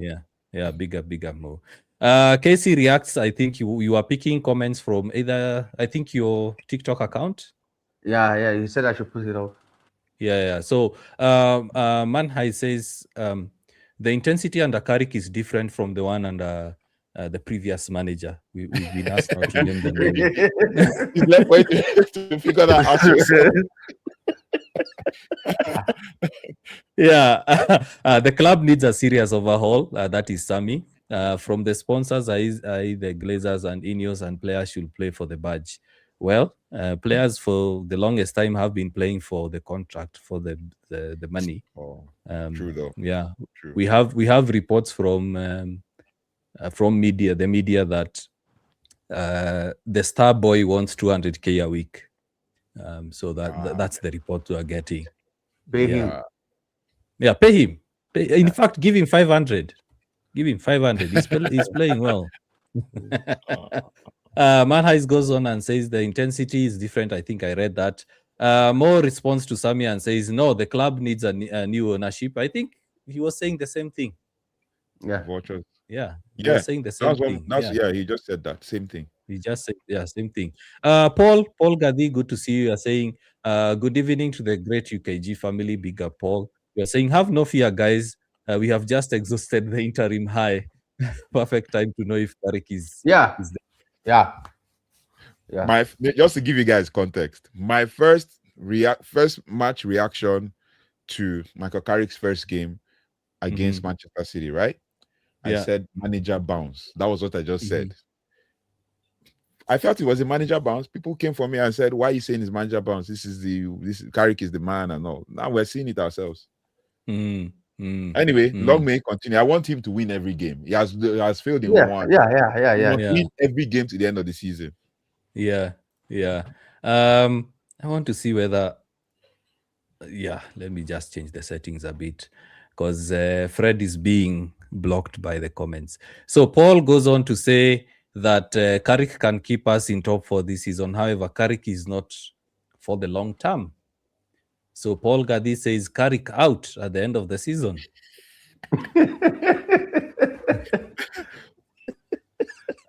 Just to put it simply. Okay, you're still reading the comment. I think the problem with Carrick is, I mean, if you are playing one game and we are playing like this, so what will happen when we start playing Champions League? So many games. And it's not even about like I said on paper. If you look on paper, you can say yes, he's doing the job. I mean, just one loss is gotten us to third. But we are watching this football now. We are watching it with our eyes. We know what we are playing. It's not about statistics. We know what we are watching this game since Crystal Palace against Fulham. Yeah. Did you see Fulham exposed us to the fullest? Fulham, third game under Michael Carrick. We were exposed. We almost lost that game. We were 2-0 up. Fulham exposed us that we can't handle 50 games a season. We cannot handle 50 games a season. This is the least number of games we have played in the last 30-something years. We can't handle 50 games a season. At this rate, with the board not backing Ruben Amorim, we're not even any cup. And yet, bro, it's tough. United Talks. Did you watch my video after the Fulham game? I was with Casey. Yeah. Remember the comments how I was bashed saying that the way we are playing is not sustainable. Yeah. Now guys are you said it, and you even posted the short one on TikTok, and people were still bashing the comments. Yeah. And now guys are starting to see it. Anyway, Mo is very, very angry with Amorim. He's very, very angry with Amorim. He says Amorim left the middle of the park wide open, just like Ten Hag. That football was dross. Even the football now is in great, but let's stop this revisionism on Amorim. We were getting cut through the middle, like we play no midfielders, but anyway, so as to move on. Well, we're still getting caught till now. We are still, we're still getting caught till now. Yeah, bro, that's why I mentioned the Fulham game. Even before reading his comments, we were still getting ripped open. Fulham ripped us open and showed other teams how to beat us. It's just that Arsenal tried to play, and then we showed Arsenal how it's done. But guess what? From the intensity between Man United and Arsenal to Fulham, there's been a drop. Yeah, it's going down like this, bro. Let's not even mention Newcastle that totally decimated. No, Newcastle had 10 man down, and Jolinti was like 3 people. So there was like alone in the midfield. I don't know if you're in that chat, that WhatsApp group. Yeah, I said during the game, I said even Anthony Gordon himself is 2 players, considering that they are a man down. What did Anthony Gordon do a few minutes later? He drove the ball from the middle into our box to win a foul and got the penalty. Yeah. Wow. And they were a man down when they scored the pen. Think about it. Yeah. Osam is saying, one thing I know is that the patience we don't want to have as fans, legends and clubs, we are going to settle for it at the end. Simple as ABC. Yeah. That will be the end of the matter eventually. We'll now wait. Yeah, and then he says Alex Ferguson started building the team that won the 92-93 Premier League in 1987 making major recruitments. It took him 6 years to build that team. Why can't we be patient? United talks. I was with you in Yesterday. was it Yes. Ostams? Yes. Yes. You remember I gave also reference to Man City. Yes. Yes. Yes. Man City were bought in 2008. Yes. 2008. They won their first title after the 11-12. Yes, 11-12. That's when they won the title. How many years is that? And the building is along the way. If you pick one or two trophies, that's a plus. But the most important thing is they were building. They had a Geo Clichy. They had a Sagna in that that game. They had Kyle Walker, Yaya Toure, Nasri. They were building. They were picking Aguero from a young Aguero from Atletico. Just picking one or two. Silva, just picking one or two. Changing goalkeepers, Claudio Bravo and the rest. They were just Joe Hart dumped out. Claudio Bravo, even when he was crap, they just picking along the line, building a team and building it. Like I said, they copied the Barcelona model. Building a team, get a first. Remember Zabaleta? Get a strong first team, and then transition from there. When Yaya Toure was in that team, people said Yaya Toure will never play under Pep. He played 2 seasons under Pep. Yeah. Oh man. The patience we don't want to have. And then we are targeting to win the Premier League in 2028. Never gonna happen, bro. Never gonna happen. Your 4-year project has been snapped at 14 months. It's never gonna happen, bro. Yeah. Osam also says Edin Dzeko. And then he says youth development. They can bring in prospects also. That's youth development. Well, according to Manchester United fans, it's not. Because when the star boy was not playing, they had an issue. But when Heaven and the Euro are on the bench, they are okay. No problem. They don't have an they don't have an issue. I just for context here, again, the Everton game when we got the red card and we lost, Ruben Amorim made the man who shall not be named a starting lineup, and in the 56th minute made changes for all the first team. The rest were youth and goalkeepers and the rest. But yet he's being criticized for having 5 defenders on the field. Why did Michael Carrick take out 1 defender and have only 2 so that we can be attacking? But in the 61st minute, Michael Carrick brought on Manuel Ugarte and Dalot. When we needed speed and intensity, he left Ahmad on the bench until the 71st minute, bro. But nobody's calling that out. If it was a certain manager, they'll say, oh, he left attackers on the bench. He should have brought on Shea Lacy. I literally had an argument with somebody, and I asked, who should he have brought on considering this lineup? The person mentioned Shea Lacy, and I'm like, are you serious? Even the journalist mentioned that too, Jamie Jackson. I'm like, are you serious? Another question would be, where is Shea Lacy since the last time he played? He had an injury. He's been out for a whole month. And he had an injury, a calf injury, and he just got back into training. And I think Duncan Castles or somebody put Samuel Lacoste dropped it today saying he's back in training with the first team. Who got 2 yellows and was subbed off? That was him. After playing 10 minutes. So guys, you've been too harsh on Mo. He's saying he's new to the channel, but he didn't say we play like Fergie's time. I just said defending, counter-attacking style isn't good. Carrick is not the answer too. My point is we need modern football. So from what I see there, guys, it's like you've convinced Mo that Carrick is not the one. And Mo, welcome to the UKG platform. This is usually unfiltered. It's unfiltered. We don't hold back. In fact, it's just that we usually say that the stream is also allowed for under 18s to watch. So that's why we are not cussing. So that's why you are not cussing. I knew you're going to go to this. UKG, I know you're going to go to. Okay, you know what? I'll wait till you get to this comment by Awesome. Then I'll explain it. Just keep going. Yeah. Mob. That's Mo. He's referring to Mo. Mo. The damage at the club is way beyond what you are seeing so far. he has things to fix on and off the pitch. The issues on the pitch is taking a gradual process to be fixed. I think he was referring to the Amorim. previous comment. Yeah. Osam then says, I've been watching and supporting Manchester United since 2003 season. There is no time. 9 can't wait for the team to be fixed and we start winning trophies. He said there's no time. I can't wait for the team to be fixed. He was going to say, I can't wait.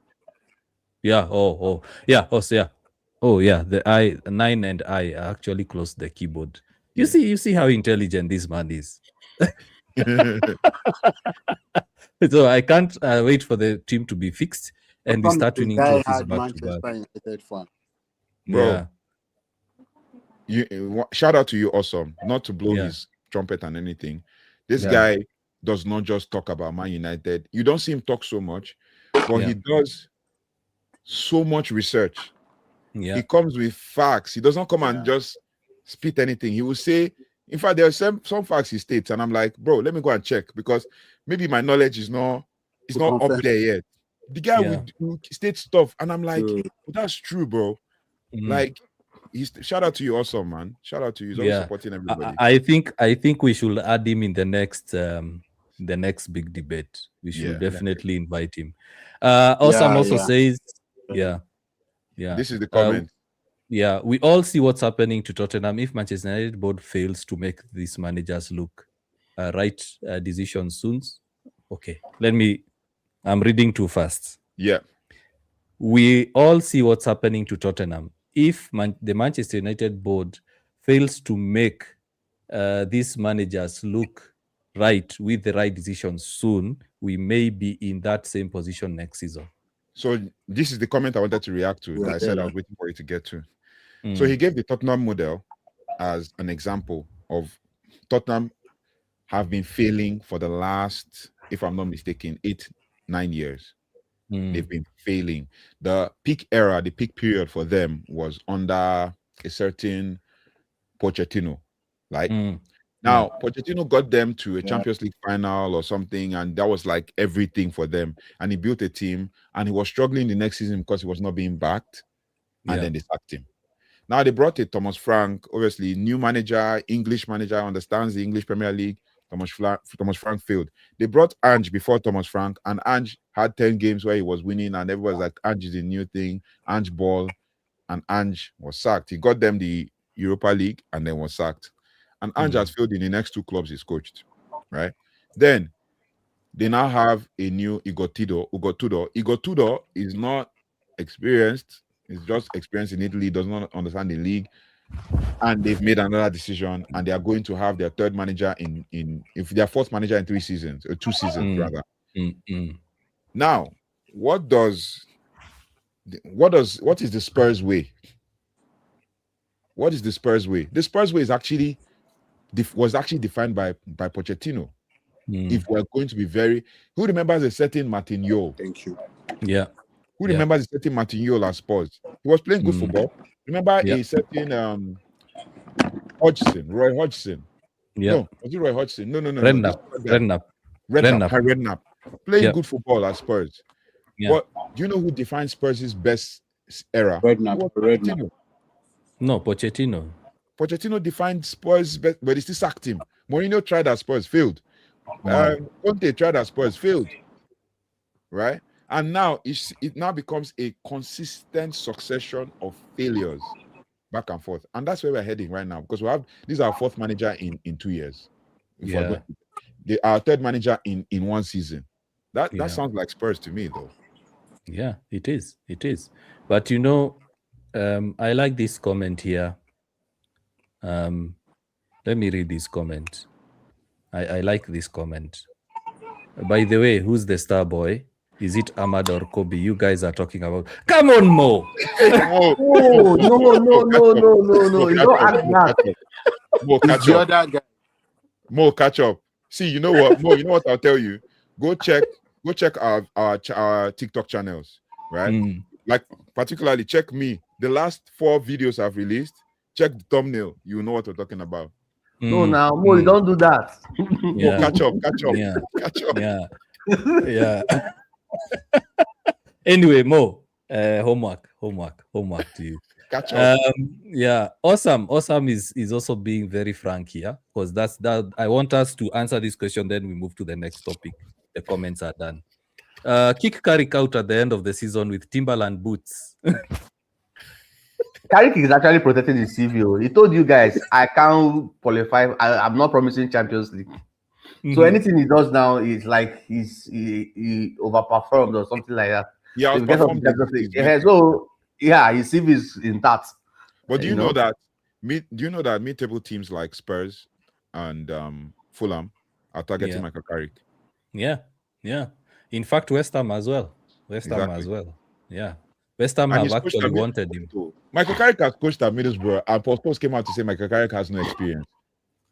Like, are you serious? Those guys are hustling for social media money. No, shh. That's our next topic, guys. Just hold those thoughts. Keep going. The last one. My view, even if you bring whatever manager without support of the board, it will reach at a time when no manager will want to come to Manchester United. They should be ready to offer support. You know what, Sammy? It's not. It will come a time. We are already there. It is here. Yeah, it is here. Yeah. Enrique said no. Guys are talking about him, but he already said no. He's waiting for PSG's contract. Yeah. Nagelsmann is like, why is my name being mentioned with United? I'm not even interested with club football. It's just that I said I don't want to. I don't see myself continuing with Germany. Yeah, you look at the other names; they are pulling out. The list is narrowing. So we might end up just having Carrick as the permanent manager, which is now my next question. I'll start with Fred. Please, one statement. I'll start with Fred. We go to KC United talks. Please, one statement. Carrick in or out next season? Just one statement. That's hard, man. That's hard. That's a very difficult question.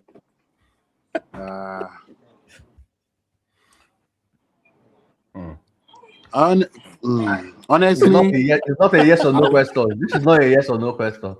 It's just one statement. Choose wisely. Choose wisely. Context is important. Yes. Consider the United way too. Yeah. Next season, regardless of. Yeah, so let me give context. Regardless of whether Carrick gets top 4 or not. No, Carrick in or out. Whether he gets top 4 or not, if there's a good manager out there that the board is willing to support, emphasis on willing to support, then Carrick should step down. Even if he makes top 4 or not, he should step down. That's it. Casey?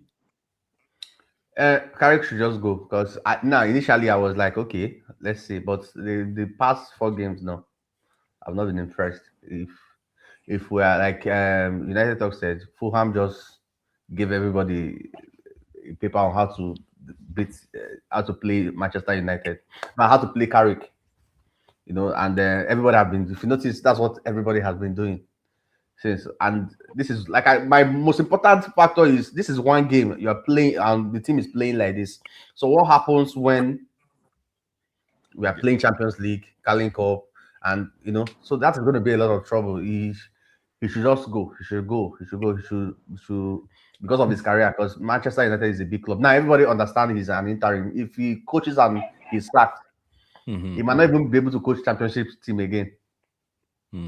Okay. Yeah. That's more than one statement. United Talks. I'm timing you. One statement. Carrick in or out? Carrick out. And everyone is Carrick out. Okay. If he's in, I'll still back him. But Carrick out. The reason is the team needs to be rebuilt, and we need a specialist manager who can rebuild this team and the patience of the fan base. But Carrick out, pretty much. For me, it's Carrick in all the way.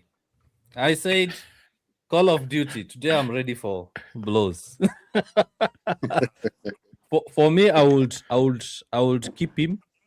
I would keep him, considering that we are looking at the next manager, the hunt for it. There is no much hope. I'm not seeing much hope in getting a manager that will come in and get the support from this board that they will want. We've highlighted Enrique. Nagelsmann is more or less like Enrique. And looking at this board, looking at how they would invest in that squad, having a new manager, then they will start having issues, and then the cycle repeats itself. They sack him, get another my question interim. to you. So my question to you, because I could still go Carrick in, I could change my mind and say Carrick in based on these points that you've mentioned. Is he the right man? Because I think the board wants a yes man. Yeah. They want a person that can listen to them. And Carrick is, I've said this on my channel, I've said it anywhere, Carrick is a manager I can back. Right? But it's not about me backing him. It's about the board backing him. Yeah. Like Carrick played with players, coached players like Hayden Hackney and Latilat at Middlesbrough, and was able to do stuff with that team, albeit it's in championship. Yeah. I think based on because that, which brings me to my question to you. Which other manager, apart from these two you've mentioned, Luis Enrique and Julian Nagelsmann, which other manager can actually coach this team? The only other manager I can think of is Ancelotti, as Casey said. You just bring in Ancelotti, you tell them, okay, here's the starting 11. Here's the starting 11. Bruno, you are playing 10. Starboy, you are playing 6 or 8. Cunha, you are playing left wing. Everywhere. Bumo, yeah. And then he tells them, go and play. And then when United concede, he does his eye. This thing. And then magic happens. United score 6. They were losing 3. They score 6. So in all seriousness, though, I get your question, and that's one thing I've been asking myself over the last couple of weeks. Because you look at the manager hunt, there's not so much hope in terms of getting the right guy. Because even us discussing here, most of us, I'm looking at the charts, I've listened to you, I've heard you. Guys are still not sure that Carrick is the guy. And all the managers you're mentioning, we don't think they are the right guy because of one factor, the board. Facts. That's the only thing. Carrick can succeed. You remember my TikTok on that. Carrick can succeed. Yeah. If and only if he's supported. Luis Enrique can succeed. Amorim would have succeeded. Ten Hag would have succeeded. Ole would have succeeded if they were backed. The issue is United fans are, let me use, you know me guys, I like using real life examples. United is like, they make the ingredients to bake a cake, they put the cake in the oven, and then the cake is supposed to bake for like 90 minutes. Every 5 minutes they are going to open to see whether it's done. Every 5 minutes they are going back to the oven to check whether it's done. What eventually happens to the cake? It spoils. Or they are seeing the cake is not ready, they take it out, they start adding more ingredients, doing something, then they take it back. Because as you said, United Talks, we started was it a 3-year, 4-year project till 2028? Yeah. 14 months in, it's gone. Like 14 months in. Issues. They couldn't. It's gone. So for me, I would say I'd give Carrick a short-term deal. A short-term deal, like a 1-year deal, as we are sorting out this manager issue, because the World Cup is going to mess a lot of things. It's going to mess the manager search. It's going to mess player recruitment.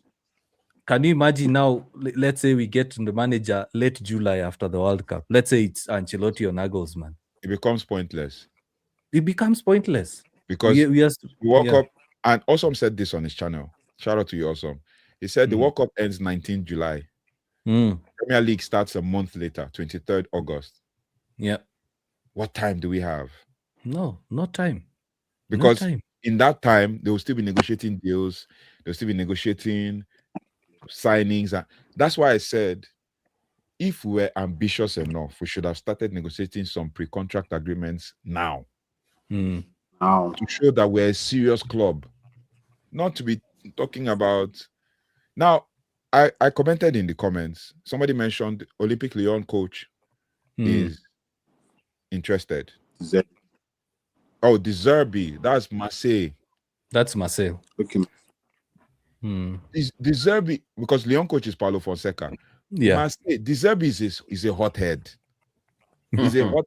There's a Canadian star boy, a Canadian star boy of Nigerian descent that played for De Zerbi and Marseille. The guy came late for training, did something, and was not meeting up. De Zerbi shouted at him and told him to call his agent. Yeah. And that guy was moved. He's in Rennes right now. De Zerbi shouted at him and told him to call his agent. He's done. The brawl was shown on the internet. Yeah. A De Zerbi that is ruthless like that, do you think this Man United managers and Man United players will act, or do you think even like Jason Wilcox will agree with him? Yeah, that's what I wanted to say. Interference with the board, not even about the players, with the board. De Zerbi wants control. He's been at the Premier League, so he knows he wants control. Brighton gave him that control. Olympique Marseille gave him that control.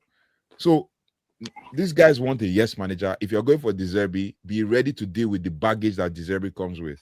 You will enjoy the football, you'll be entertaining, you work with a lot of young players, but just be ready to deal with the baggage. Yeah. De Zerbi calls out players and the media will deal with him. Exactly. As long as he doesn't mention the star boy, we're okay. Star boy, we need to have a conversation of the modern club ownership where they are inserting themselves into decisions by the coach. Like Wilcox saying, "I'm a coach at heart." You're telling the coach, it's going to cause a serious issue. All coaches will not want to come to some certain clubs, like Real Madrid or Manchester United, where the manager will say you're just a coach, you're not a manager of the club, you're just the coach. And so that is another factor we need to take in. Will Luis Enrique, if he comes to Manchester United, or like we said now, De Zerbi, you can't come and control him. He needs to have the whole cast in his hand. Yeah. So I don't think that's another factor the coaches will consider before coming to Manchester United. Yeah. Speaking of factors, one of the big ex-players. Awesome. Calm down. Awesome. Calm down. Says that Scholes is suffering from bipolar. So, Fred, what's going on? Awesome is manifesting the Call of Duty on your shirt. He's ready for blows. What's going on? Carrick is fighting with current players. He's now fighting with ex-players and ex-managers. What is going on, Fred? Well, this has always been the issue with Manchester United. Our legends, our current players, the board, we are all in disarray. You remember the first statement I made? I said the name of our club is Manchester United, but we have the most divided fan base. But it's also the same thing with the most divided board, the most divided group of players, the most divided everything. Everything about Manchester United is not united. So it's always been like that. You hear Scholes commending somebody, and then you hear this other player, ex-player, bashing that same person. I don't know how it works. Yes. But then it's not the same thing for other. It's not the same thing for other clubs. Whenever Jamie Carragher has something bad to say against Liverpool, you will see him counting his words. He knows he wants to say it. He wants to bash at this manager, but he's careful while saying it. It's not for our own ex-players. Our ex-players, they will do the thing unfiltered. They don't care if he harms the morale of the players, if he harms the morale of the manager, if he harms everybody in Manchester United. They just say what they want to say, and it makes one even wonder: these people really Manchester United fans, or are they pundits like we know? Or because they claim to be ex-players, but they are doing more of punditry rather than being a fan of Manchester United and all that. So It's like that. I believe they will have a divided X group of players. So let them continue with their garbage, but let them leave Manchester United out of it. They should just keep their baggage to themselves and leave us. Yeah, I'm seeing also. I'm saying, did you know Scholes dropped another bombshell yesterday? I'm trying to look for it. Again. I'm trying to look for it. He said Luis Van Gaal signed Rojo from Sporting because of his grandson. Oh my God. Anyway. Now, because Casey, his grandson liked him on FIFA career mode. Oh my days! It's crazy. I think some of these players they enjoy the attention those comments and stuff give them. Now they are legends, of course, but I think they enjoy it. Like is it they enjoy it too much? But I thought he stepped back from TV punditry to focus on his family, and he's been doing podcasts left, right, and center. Yeah. So His son is having medical issues, so he decided to take time off punditry. Yeah. But he's dropping a podcast every other. Is it Wednesday? Is it Wednesday or Tuesdays? Wow. Carrick is your you played together, England and every other, and Man U, and you are saying such, I don't know. Like I said, I think they are rich, so I won't say they are chasing. If not Nigerians, I would say they are chasing internet money. But you know what I think, and I think this issue, I'm going to be a bit xenophobic on this. Forgive me, guys. Yeah. I think I thought that this issue was only with Africans.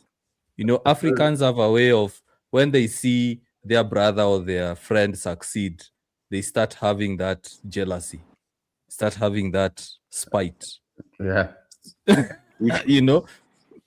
Yeah. Sorry? Witchcrafty, village people will come up.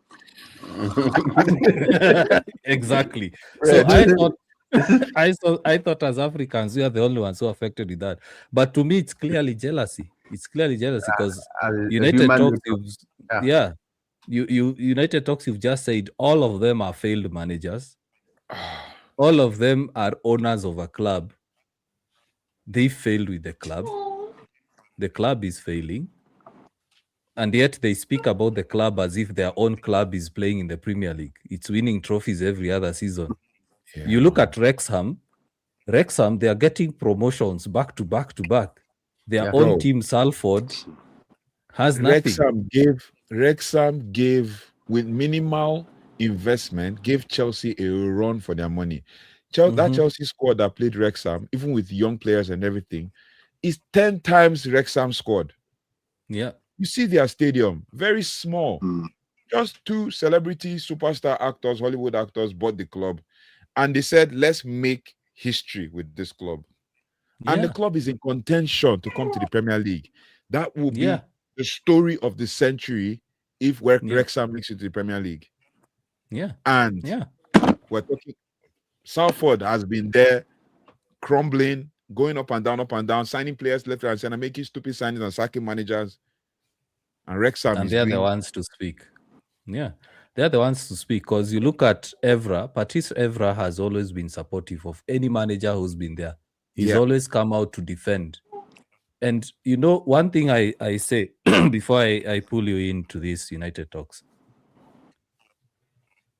As fans, as content creators as well, we give these people a lot of airtime. We give them a lot of free publicity. Like right now, we are talking about Scholes. What if all of us just decided to rubbish and ignore?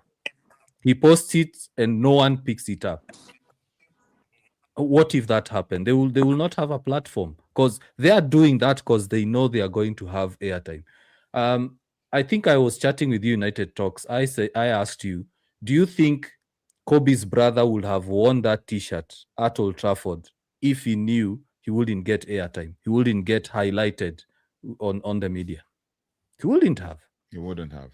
And would he have done it under Sir Alex Ferguson? No. Definitely not. And guess what? If he did it, the next day, Sir Alex Ferguson is selling him.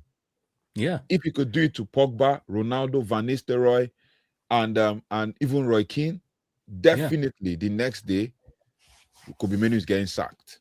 Yeah. So you look at these ex players, they're just speaking trash because they want that airtime. They want to have guys going to their YouTube channels to watch it. Casey, you are saying they are rich, but I can tell you for a fact, most footballers go broke after they retire. Most footballers go broke because I was listening to a podcast of a player. Was it a Nigerian player or a Ghanaian player? He was giving a basketball player, that is not really soccer, and he was calculating the math of how much money they get in the end. So he says he was getting, I think, $1 million or something like that. Their agent fees, I don't know what. The missus comes and wants a Gucci bag. He has to maintain car payments on his Lamborghini. So by the time the money is landing to his bank, he had like $86,000. I can't remember the amount, but it was less Bro. than $100,000. So these footballers, most of them, you find that they don't really invest their money well when they are playing. How many African footballers, guys, have we seen playing in Europe? They come back to Africa and they're broke. Many. How many?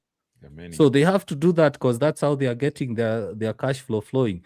So United Talks, I don't know what to make of this because I believe the only way to stop this rubbish is for us content creators, ITK accounts, guys on social media to stop talking about it. When they post, just ignore it. Yeah. Yeah, but then it's going to be good to do that. Yeah. But then it's not just all on us because the media puts it in our faces. Yeah. Now, why I said that is because Paul Scholes made a comment about the Newcastle game and just kind of screenshotted a dark screen on his Instagram and said he loved It was Tonali and goodbye. Snapchat. Instagram. Yeah, Instagram. Oh, yeah. Yeah. So he posted it on Instagram and people screenshotted it. And they started. So how the media amplified it is they're asking other ex-players to respond. Right? Yeah. Patrice Evra said, "Oh, he believes that Paul Scholes' account was hacked because he expects more from him."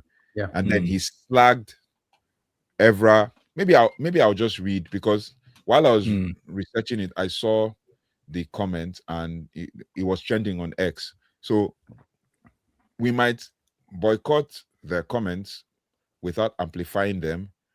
But then what happens when the other guys, the media, who are kind of like the enemy of Man United as he stands right now? Yeah. And because you look at why I said the media is because if you look at the post Newcastle game, the questions they were asking Michael Carrick post Newcastle, Michael Carrick could barely put his thoughts together to answer the question. All he kept repeating was, "We lost, we lost, we lost," and it was not a good enough performance. Yeah. Evra called out Paul Scholes, Roy Keane, and Gary Neville for what he sees as TV-driven negativity, mocking Scholes' quiet playing days and Neville's failed Valencia stint, where fans reportedly wanted paella, but got fish and chips. And then he also said, but got fish and chips. Now the rule allowed United. He followed United's 2-1 defeat to Tema Newcastle on March 4th, and the loss, that was Michael Carrick's first loss. Mind you, that was Michael Carrick's first loss in 10 games after coaching Man United in 2 stints. Right? Now, Wayne Rooney also backed Carrick's efforts and slagged Paul Scholes. Not really, but said it seems that is unexpected from Paul Scholes. Right? Now, if these guys are coming against each other like that, then that tells you something. Rooney says, while most United legends genuinely want to see this club return to the glory days, he comes across, this is Paul Scholes, as someone chasing attention instead. Yeah. The constant criticism of players and even taking shots at his former teammate Michael Carrick feels unnecessary. And honestly, a bit disappointing. It's hard to understand why someone connected to the club would keep tearing it down rather than supporting its rebuild. Mind you, Wayne Rooney did not come from Man United Academy. He was bought from Everton.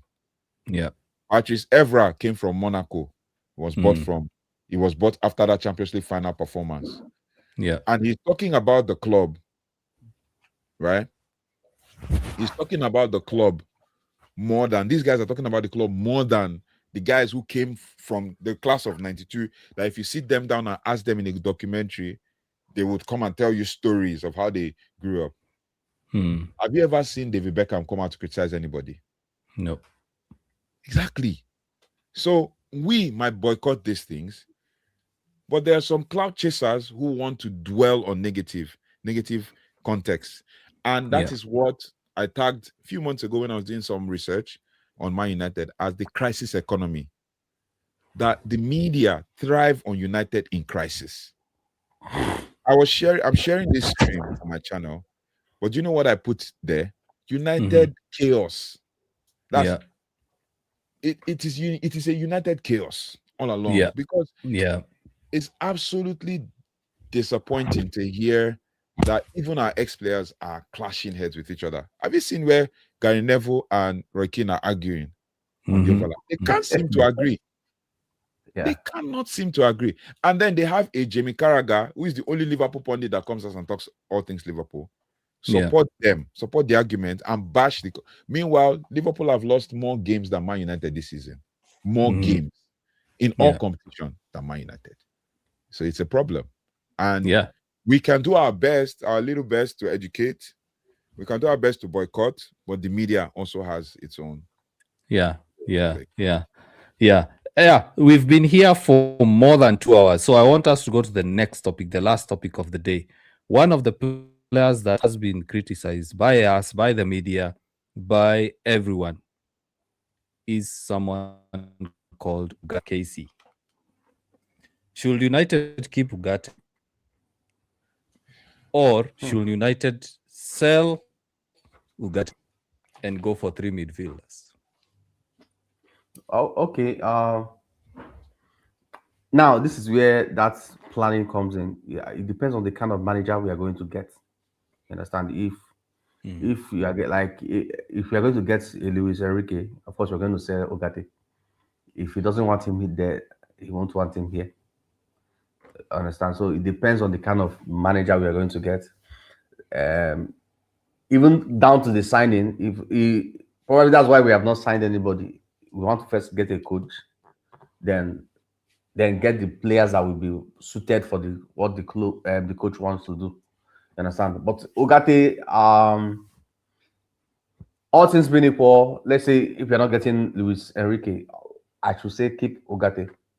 I know I don't think he has not been living up to expectation, but I think if the media don't like you, if the media can, how will I say it? They'll push a narrative to make everybody. Can push a narrative like it will now. Yes, I'm not saying he's playing that good, but I'm sure he's playing more than a lot of English players that we're not hearing their name every other weekend. You understand? Yeah. But of course, he plays for Manchester United. That's the problem for him, and he's not playing so good.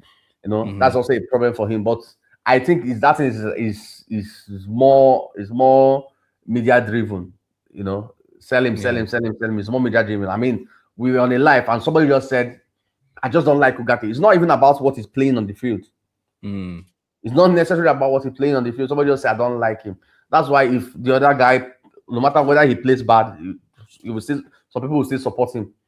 You know, they will make an excuse for him. He has not been having enough games. That's why he has not been playing. You know, he's the other guy for me. He's just coming back from injury. That's why he's playing so bad. Because he needs a player that will unlock him. So I told them. So Ugarte doesn't need it. So Ugarte does not need to be unlocked. It's only this guy that needs to be unlocked. So sign a player that will unlock Ugarte now. Why is it only this other guy that needs to be unlocked? Sign a player that will unlock Ugarte too. You understand? The same grace you extend to this player, extend it to the other player too. But if you ask me, except Luis Enrique is coming, because while I say Luis Enrique is, if I rejected you here, I'm going to reject you here too. If apart from that, Manchester United fans should know that football goes beyond the first 11. We could have players on the bench. And we are going to be playing Carling Cup, FA Cup. Injury can come in. You should need players that can come in, even if they don't give 100%. If they can give 50 of what Yeah. the person that are replacing gives, yeah, it's okay. You understand? They don't need to give the whole 100%. If we get to Tonelli or whoever that will come in, and Ugarte can come, rotate the squad, is more than the first 11, more than first team. If you ask Yeah. me, let him stay. Let him stay. Let him stay. Okay. United talks. Manchester United have a very, very good defensive midfielder, an elite defensive midfielder based on the statistics. Manuel Ugarte, in terms of stats, per 90. Defensive metrics per 90. Tackles 5.06 per 90. He's in the 98th percentile. That's elite. You look at interceptions, 1.5 per 90, 90th percentile. You look at tackles plus interceptions, it's 6.5. Basically, tackles 5.06, interceptions 1.5. He's elite tier. Ball recoveries and regains, he has a high volume. So these numbers show that he's the most active defensive midfielder, one of the most active defensive midfielders in Europe. I'm just reading my notes. Yeah. When we come to possession, his pass completion is mid-range. His passes attempted above average. And this is now comparing with the likes of Bruno, Casemiro, and Kobe. Progressive passing distance is in the 29th percentile. That's below. Progressive passes is low. Progressive carries, we know that he doesn't dribble a lot. But when he does, he Does it well. showed he does it well. Attacking contribution, goals low, assists low, shot creation low, expected assists very low. So you look at the elite traits that Manuel Ugarte has is ball winning, defensive duels, tackling volume, press resistant in defensive zones. Average traits include short passing, retention under pressure. The weak traits are progressive passing, carrying the ball forward, and chance creation. My question to United Talks, what do Manchester United fans want from Manuel Ugarte? Yeah, that's a very difficult question to answer. And I know why I said that. Because my United fans want Manuel Ugarte to be the Carlos Baleba. They want him to be the Elliot Anderson of these days. They want him to be that player that will grab the ball from the defense and run with it to the attack and create chances, right? There's no room for lapses. There's no room for he doesn't have confidence. And when you mention Manuel Ugarte, he's still 24. He can be shaped into whatever. He has not even hit his peak. He has never started to ascend. He can be shaped into whatever you want him to be shaped into. He has proven over years that he can be a reliable squad player. Yeah. Right. He has proven that he will not complain. You will not hear him make noise in the media. But guess what? When he goes back to Uruguay, he will play in a midfield pairing with Valverde. Uruguay. Uruguay. He Sorry, plays Uruguay. in a proper midfield pairing with Valverde. When he's being told to play as a centre back, he still plays that centre back role for Uruguay. So Manuel Ugarte is versatile. But do you know how you enjoy Manuel Ugarte? If you play more. The game against Fulham, the game against Brighton. Yeah. Ugarte played with Casemiro in that mid. And he had a very high rating in that game, 7.0, over 7.0. And he had some good actions. Let me give you one shocking one-game stat. And I'm not using one game to judge Ugarte, but one game stat.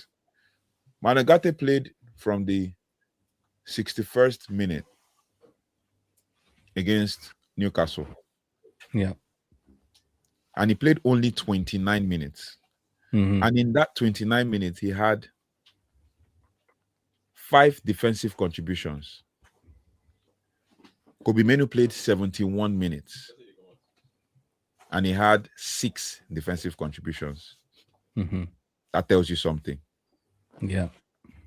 Now, how I rate a player who is defending properly, who has a good defensive contribution. I say how I rate a player who is doing well, especially in the midfield and in defense, is their defensive contributions. You read out some stats. I'm going to read out 25, 26 Premier League stats. I did it usual Google search, right? Appearances, he had only 19. He started 7 in the Premier League. Minutes played, 793. Goals and assists, obviously, we don't expect him to have goals and assists. He's a defensive midfielder. Yeah.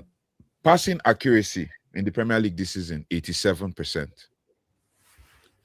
Tackles won in all 19 games he's played, 18. That's like one tackle per match. Yeah. Average fourth mob rating, 6.7. Does that speak to you as a bad player? No. Exactly. Right? Now, you see that sometimes it's all narrative. They just paint it. This is what Michael Carrick said about Manuel Ugarte. Despite his struggles, Michael Carrick has publicly praised Ugarte's attitude and commitment in training. However, reports suggest that Manchester United are planning for significant overhaul on him. But I remember that press conference. He has a good attitude and he's very committed. You don't hear him come out and complain. If you watch when players walk into the training ground and everything, when they intervene, he's always very positive. He will not complain. That guy is 24. He still hasn't hit his peak. I wouldn't mind Emmanuel Ugarte in the midfield, at least for the next 1 year.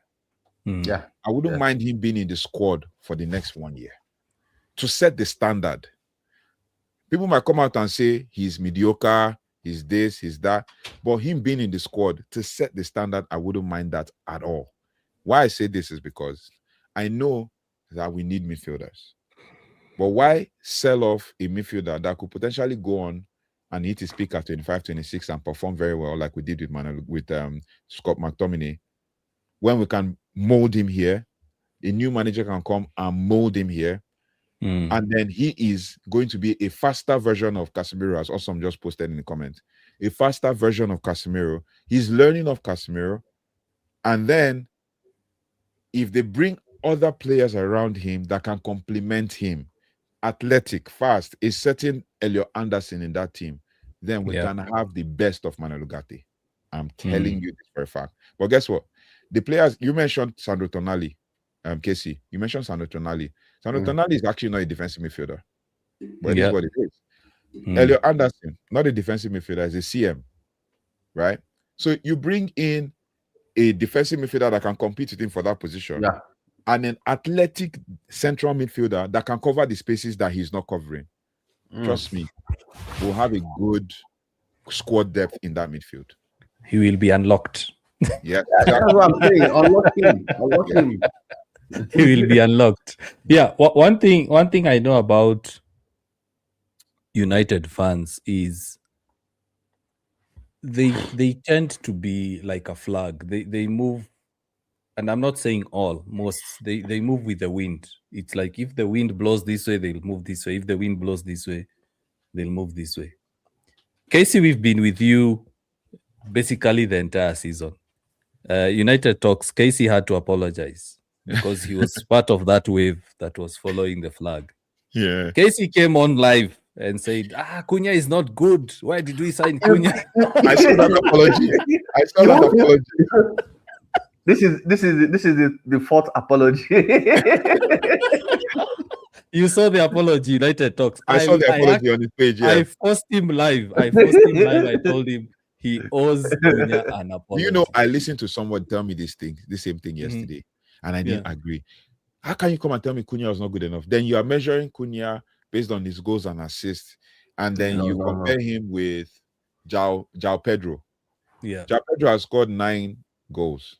Cunha has scored 9. João Pedro has played more games. Cunha has played less games. Make that make sense. Cunha has been good. Yeah, Cunha has been good. So United fans tend to move with the wave. They tend to move. If the narrative, you remember yesterday also United Talks, I mentioned about hard mentality before I left the live. Yeah. United fans, a lot of them have the hard mentality. When they see the trending topic is Ugarte, it's like they start agreeing with a lot of people. They see a lot of people saying sell Ugarte, they also jump onto the bandwagon of selling. Yeah. If Ugarte plays, let's say, the remaining 9 games, or let's say out of the 9 games, 5 of them he plays as the starting 11 and has a 7-8 out of 10 performance, what do you think the wave will be? Oh No, yeah, don't Ugarte sell is just- him. don't sell him. Yeah, you cannot sell him. But do you know should there's have another kept narrative him. that will come out and say he's playing for contract. That's the next Yeah. one that will come out to say. Yes. You remember Scott McTominay, McFred. Yeah. You remember McFred. I Oh, was among the guys who are saying sell McFred. Yeah, Right now, I'm regretting saying it. exactly. I'm regretting. Because imagine if we had Fred, not even McTominay, let's say Fred. Yeah, Fred would have been, and Fred was not yet at his prime. yeah. Was not yet at his prime. You know, you look at even McTominay, he's now at his prime, and he's now playing the way we wanted him to play. Bro is So chilling, man. He's chilling. He's enjoying his Yeah. time in Italy, man. yeah. So United fans have that tendency. So like right now, you might find one or two popular accounts went online and said, I'm having doubts with Carrick. The performances were not good. They are seeing it. They are seeing it in the Crystal Palace game, while some of us saw it in the Fulham game. Bro, I saw it 4 in the Fulham games game. before. Bro, Yeah. I did a full 40-minute analysis on that Fulham game with video evidence and screenshots. I watched the game after everybody had watched it. So as I was watching each phase of play, I was taking screenshots. The spaces were glaring. Yeah. The intensity dropped. How can you go 2 goals up and concede 2 more goals and almost lost the game? Yeah. Bro. Yeah. So it's the same thing. So you find that when Carrick was winning, everyone he's the one, give him the job. Because a lot of people, basically the major accounts were saying, you see, Amorim was the problem, bring on Carrick. And then now after that one loss, when the big accounts and some journalists here and there start saying, he needs time, he needs support, probably he's not the one. Either way, he was here temporarily. Now, most of the United fans also shift. They start saying, you see, he's only here in an interim role. How do you expect him to perform with this squad? They start now changing the narrative. So similar with Ugarte and any other player that was there. You remember when Eden Heaven was starting now to play games consistently? Yeah. He started poorly. Yeah. But people saw the potential. And they people were saw like, the potential. Yeah. This guy has it. He has a little bit of it. He has potential. He can prove it. But yeah. We were with Casey watching the Crystal Palace game. The game before that, a lot of fans were complaining that Dalot needs to be rested. Dalot should not be playing for Manchester United. Dalot this, Dalot that. Casey and I were in that watch along, and both of us were saying, "Oh, Dalot actually needs to be in that game, bro. pitch." Yeah. The Newcastle game, we needed Dalot to start. Yeah. Because the two Anthonys were having a field day against Luke Shaw and Mazraoui. Yeah. Anthony Elanga was dancing. My wife was watching the game with me, and I was dancing the way Elanga was. He was literally shaking his butt in front of Luke Shaw, bro. Lewis Hall and Anthony Gordon and even the Harvey Barnes were pressing more on the right side, on our right side in Nuzai Mazraoui. We needed a Dalot that didn't need to worry about defending that much, but also going over Newcastle's press. Whether he crosses the ball or doesn't cross the ball, we've seen him be the best ability is availability. Yeah, that's the fact. Yeah. We've seen him available when the club was decimated with injuries, and he's still being able to put up good performances. Against Everton, he had a very good performance, albeit we saw the lapses and the holes. But he will allow a player like Mbumo to not struggle to beat a player 1v1. Yeah. Because he's there. But Nuzai Mazraoui doesn't push up that much. Yeah. Luke Shaw doesn't push up that much because Luke Shaw will need to track back. Yeah. But Dalot has the license to push up. But nobody saw that. We needed speed. We needed pace. We needed that. But then you now bring him in at the 61st minute when the game is already almost lost. Yeah. And you see, Osam says here we need Ugarte also we needed Ugarte also to start against Newcastle alongside Casemiro. but the star boy must play as usual. It's the wave. I keep saying it's the wave. You remember also yesterday I was talking about how the media shapes United fans' thinking. Kobe has not been playing great. He's not Bro. been playing well. Just to He's add not to been what you playing. just said, Yeah. a United fan was triggered and fought with me online because I said Kobe Mino has had 4 bad games. He said, how can I say Kobe has had 4 bad games? You don't use that word, bad. But he's had 4 bad games. Yeah. Against Everton, he was struggling visibly. Yes. I showed with stats. You don't need to go too far. Just go to Fort Mob, check the game, check the player. You will see the heat map. It will tell you stories. How can a Kobe Menu, who is a CM, supposedly a box-to-box player, ball controller of the game and everything, not have a similar heat map to Bruno and Casemiro? Bruno and Casemiro, look at their heat map, put it side by side. Similar. Same areas where they had heat, more presence, and same areas where they had less presence. But look at Menu. It's all over the place and nowhere. He's everywhere and nowhere at the same time. Bro, most times when Casemiro is marking a player, Bruno is marking a player, you see Menu in no man's land. I have so many screenshots to prove that. That's this kind of football. So how will I say? Is it positioning or not knowing what to do without the ball or something like that? That's the way he moves, and he needs to work on that. Newcastle game, I saw it from the beginning. I said, this guy is leggy. He was jogging. He was a bit tired, maybe too rested. And we saw it from 4 games. Come on, man. Like Casemiro. What Casemiro does is he tries to predict where you're going to pass or play, and then intercept it. Yes, but Menu doesn't know what to do except he passes the ball to him. Okay, that's okay. Let me move. Should I shock you with another analysis I noticed during the Everton game and also the Newcastle game? More importantly, the Everton game and the game before, I think, the Crystal Palace game. I was taking screenshots as always. I was recording videos and all to actually analyze the game. I noticed something. Casemiro runs back from the attack, wins the ball back, comes into center back row, passes the ball back side to side. Menu didn't show himself. Menu was caught between 2 players. Then he tried to show himself in that center circle, around the edge of the center circle towards the right. Casemiro was going to pass the ball from the defense with a line-breaking pass. Do you know what Casemiro did? He was supposed to link play between him and Menu, but he bypassed Menu with the pass. Bypassed Menu several times and made a forward pass to Brand Bumo. Do you know how many touches Casemiro had in that game? 115. Menu had less than half of that. Yeah. So it's the same case. It's the same case with Ugarte. Guys want Ugarte to do the Kobe Menu job. Guys want Ugarte to do the Bruno Fernandes job. That's not his job. And I like Awesome's assessment here. Casemiro will keep moving. Manuel Ugarte will be one of the will do the dirty job. Both Tonali and Joelinton won't overrun our midfield anyhow. But whenever you say this, guys get triggered. It's the same thing. Yeah, you picked United Talks. You picked my assessment of Kobe and why I see him being fit at number 10. Yeah. I took that. I took that video just specifically because of the role. Yeah, and you asked a very good question. Now, if next season Kobe vies for the same position as or fights for the same position as Bruno, is it not the same discussion you are going to have as last season? So exactly.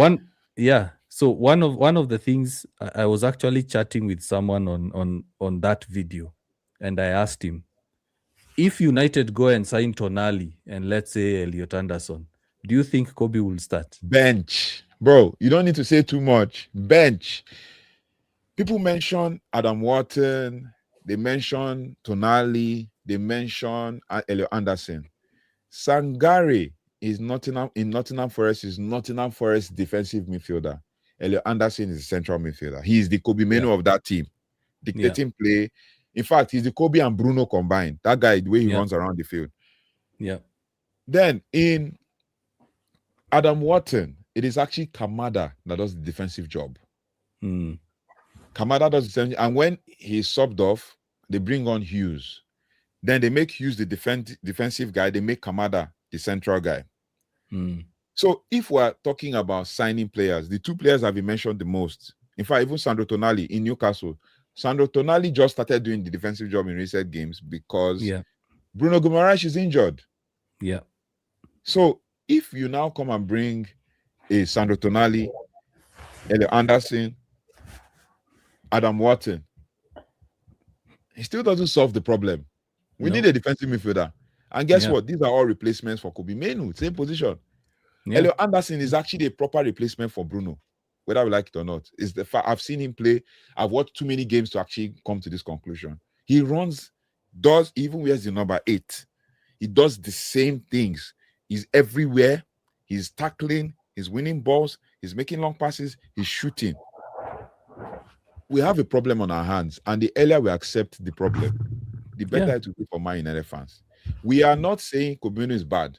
We are not saying, we're not taking away his talent. We just want him to be better. We just want him to do better. We want him to even we want him to, like, there's a certain guy in the Man United Academy. His name is Jim Thwaite. Yeah. That guy has a wand of a right foot. If that guy is big enough and good enough to play in the first team, it's still that same central midfield position he's going to take, not the defensive midfield. So that's the problem. Yeah. Awesome says 75% of the fan base don't want us to sign Elliot Anderson and Tonali because of the star boy. Even Casey is mad. Casey is mad. He's like, why are we going to sign players? Because no, we don't sign. Don't let me. Starboy must play. Yeah, you see, but I was in Kimi's live. And he asked me about my thoughts on midfield signings. I told him, don't be shocked if Manchester United sign only one midfielder. Yeah. Don't be shocked. They can just decide to go with a proper box-to-box and play Ugarte in that CDM role. They might decide to do that. I will not be opposed to it at all. Yeah, they might decide to do that. They might look at Kobe and say, Kobe can be fighting for the same position as the new box-to-box. But we are just going to spend 100 million on one. So it's either Elliot Anderson, Baleba, or Wharton, or whoever. But I'm only seeing them signing one. Don't be shocked. That's a very huge one, though. Like, we need I'm three. You, yeah. We need three, and we're going for. Yeah. I'm telling you, don't be shocked this guy is going for. Or they can go for one big name and someone who's in that range of 20, 30 million. So maybe this is to you and Casey. 2 players. You have the opportunity to sign 2 players, a big name and a cheaper name. Who would you go for? In all the names we're linked with. Considering personally, I'd go with. I still believe Baleba can be good. Okay. I'd still go with Baleba. I'll still go with Baleba as the cheap option, not the expensive option. Of course, we know Brighton will ask for more, but but if he's available for like 40, 50, why not? I'd go for Baleba because of his athleticism. He's still young. He hasn't even reached his prime. The expensive one, I'll go for Elliot Anderson. Similar to the points you were saying, like he's all over the pitch. He can tackle, he can dribble, he can have those through balls, he can score. He can shoot. I'd go, he can do everything. So I'd go for Anderson and Baleba. But a lot of guys are looking at Baleba's form. Current form. And their current form, and then they are saying, no. At the same time, I'm also worried about his mentality. If he comes to United, he needs to actually work on his mentality, because if being linked caused the downturn in form, then the media, and the media. So what if he comes to United and has bad games and then he starts facing them? Scholes tweets something. So those are my 2, Baleba and Anderson. Those are the ones I would go for. Those are the ones, because those. Let me just finish this point and then Casey, because those 2. You look at their heat maps, those guys cover every blade of grass. I don't need to say much. You guys are saying, like, you see, that's why I like having conversations with people who read things deeper. I'm not reading things from a fan perspective. I'm reading things. I could give a fan perspective, but I'm also analytical. I just sometimes I look at what I look for in a good player in the midfield is heat maps and defensive contributions. These two, once you score 90% in it, you've had a good game. If you don't score 90, forget about passing accuracy, because passing accuracy could be I pass to you, pass back to me. I pass to you, pass back to me. We completed 30 passes out of 30. But if we're going to look at the details into passing, how many forward passes did you make? How many line breaking passes did you make? How many chances did you create? But we're looking at just the regular, these two metrics, defensive contributions and your heat map. That's it. Yeah. There were games where Casemiro had 15 defensive contributions. Bruno had 11 defensive contributions. Then I looked at my star boy. My star boy had only 6. Like, so Casey, of course, Anderson. Yeah, Anderson and go for Gomez, Wolves, because as a cheap, that's a cheap guy. As a cheap, I like that guy, man. That guy is good. As a cheap that option, guy is good. So go for Gomez and Anderson. Because now, when we buy Anderson, the English will start an agenda of Manchester United and all England midfield. So it will not. They will not tell us to get Cole Palmer. So it will not be an. I don't want Cole Palmer, please. It will not be an all England midfield. Cole Palmer is all hype. Anderson and Gomez. Anderson expensive, Gomez cheap. Yeah. I'm not against. You see these two names.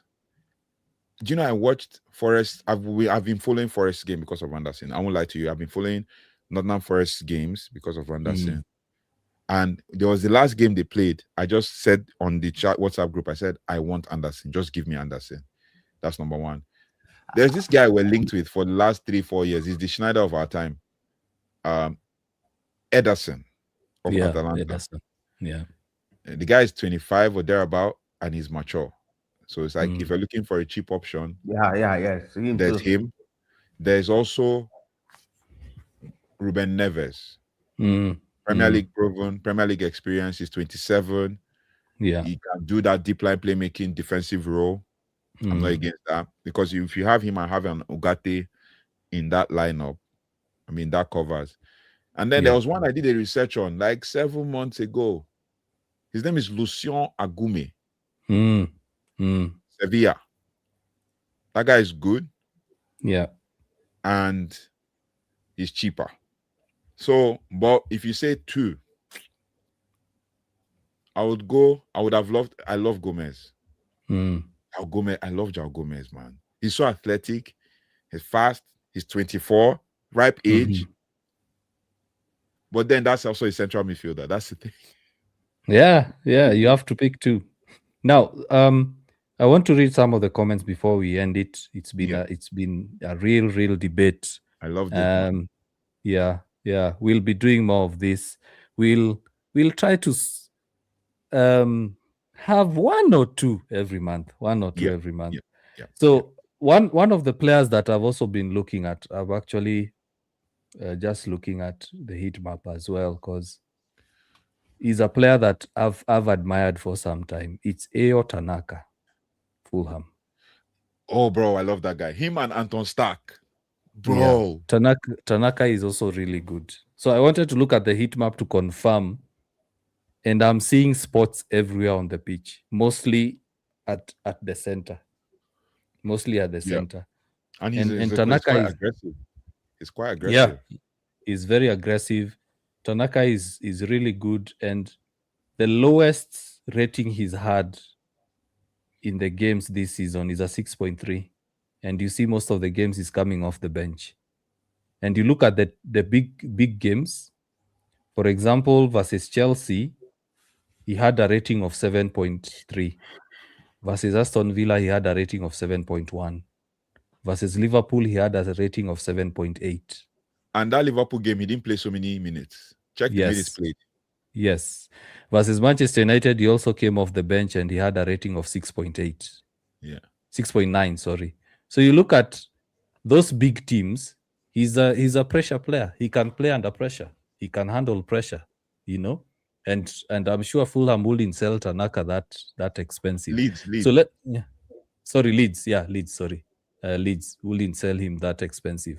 So I looked at yeah, the last game he's played. Sorry to cut you. I looked at the last game he's yeah, played, 59 touches. But that heat Mhm. map you mentioned, it's highly concentrated in defensive midfield role. Highly yes, concentrated. yes, He's all over, but the main place where he sees is the defensive midfield role. And he yes, had 6 defensive contributions. But yeah, you also look at his touches. For someone to have one touch in the opposition box Mm, in 70 minutes, he yeah, was a defensive midfielder. This is against yeah, Norwich. He was like aerial duels won 3 of 3, 100%.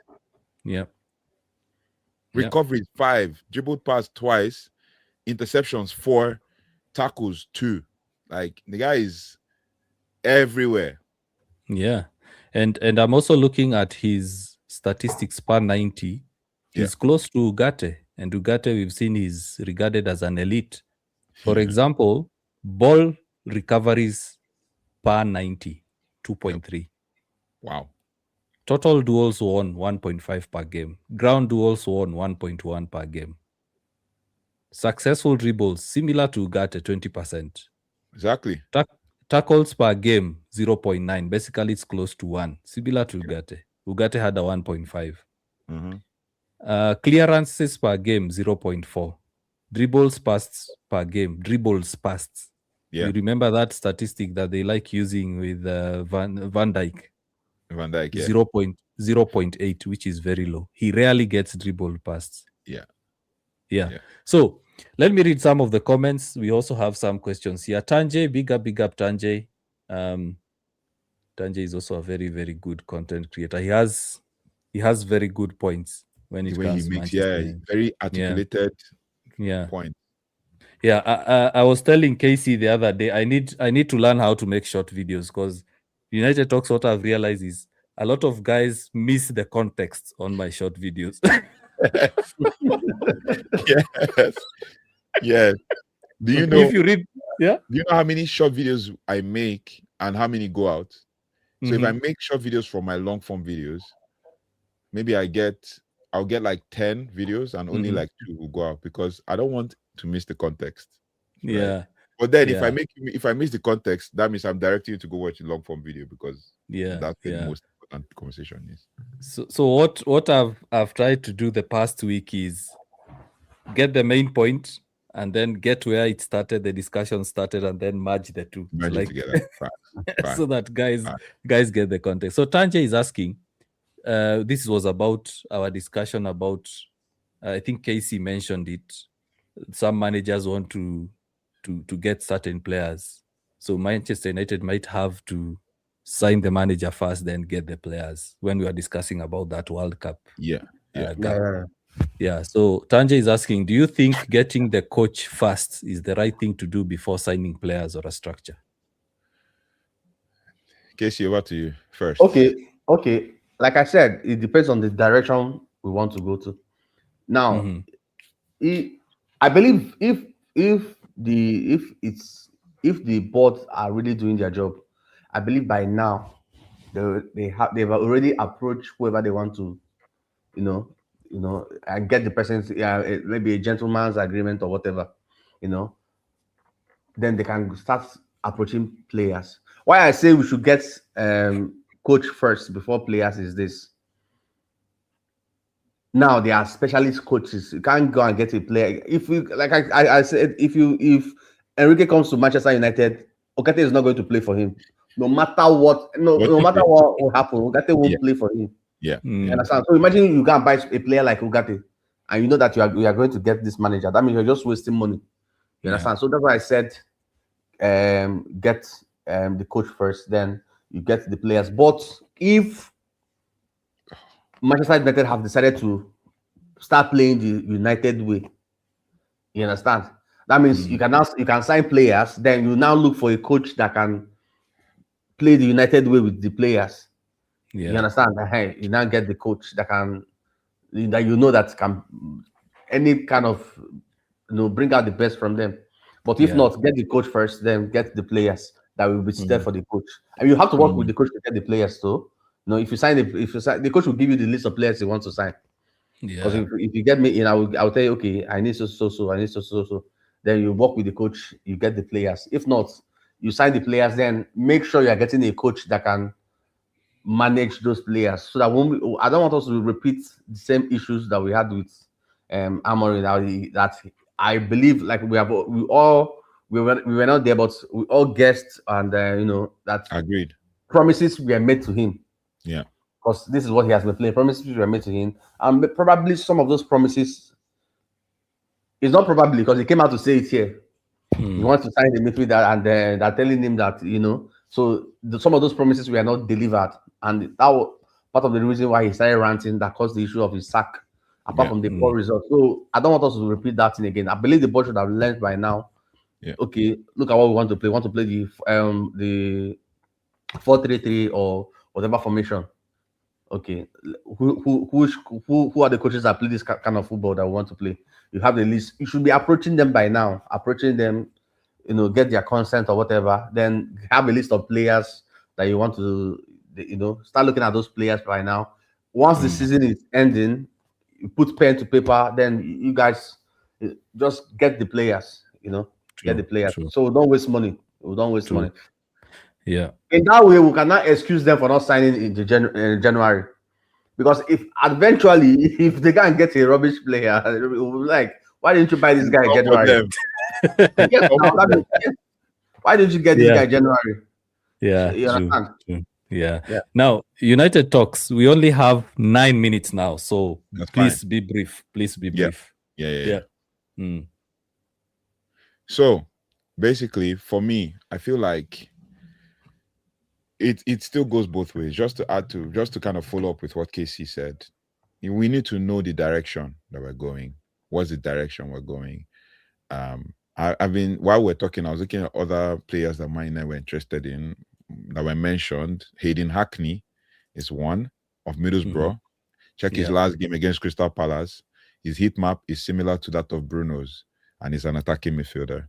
He's just 23, so he's cheap, can get and all of that. So what I'm saying is, what direction is the club going? Where are we looking to? What are we looking to do? Are we in a building phase again? Have we restarted the building process? Are we headed in the direction of we build now ahead of next season? That's ahead of 27-28 season, or we just want to win now? If we want to win now, then get the manager and then back him up with the players. So the manager needs to be on ground first, because any player we're signing needs to know who they are coming to play for. Right? Yeah. Cunha was signed because he knew he was coming to play for Ruben Amorim. Mbumo, same thing. Sheshko, same thing. So even Dogu was signed because he was coming to play for Ruben Amorim. So we need to know who we are signing, because by the time we know who we're signing, who the manager is going to be, then that manager will kind of, in a way, determine who we're signing, because the manager can easily plant a seed without actually saying anything in the ears of the player for them to agree.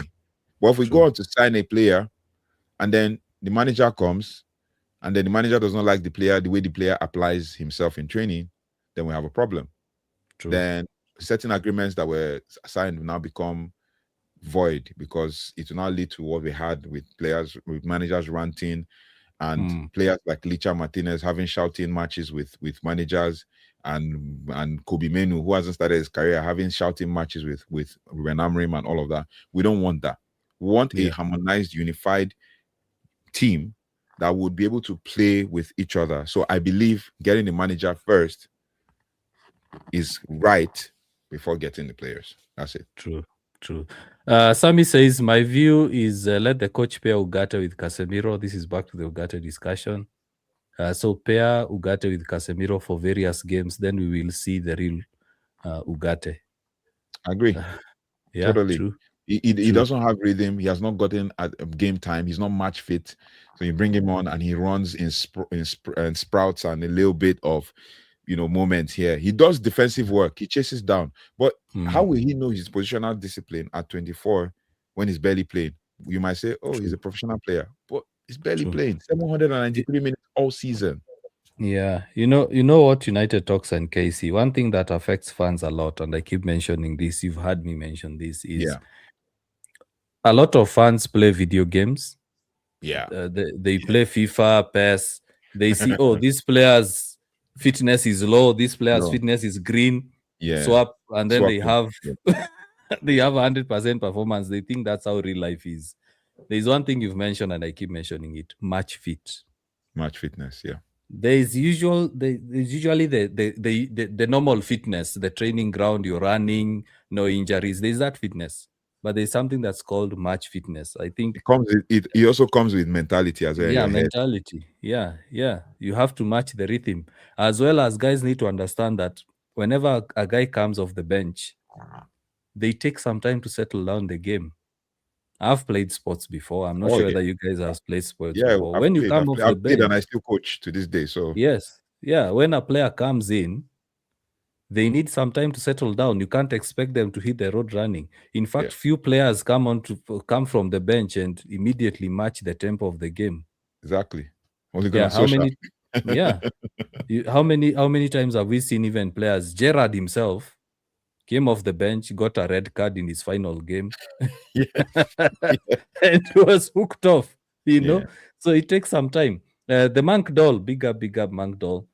She's asking, who are we looking to offload for us to actually get those names? I think the Tanakas, the Elliot Andersons, Balebas, because she's saying we struggle selling. So who are we looking to offload to actually buy those names?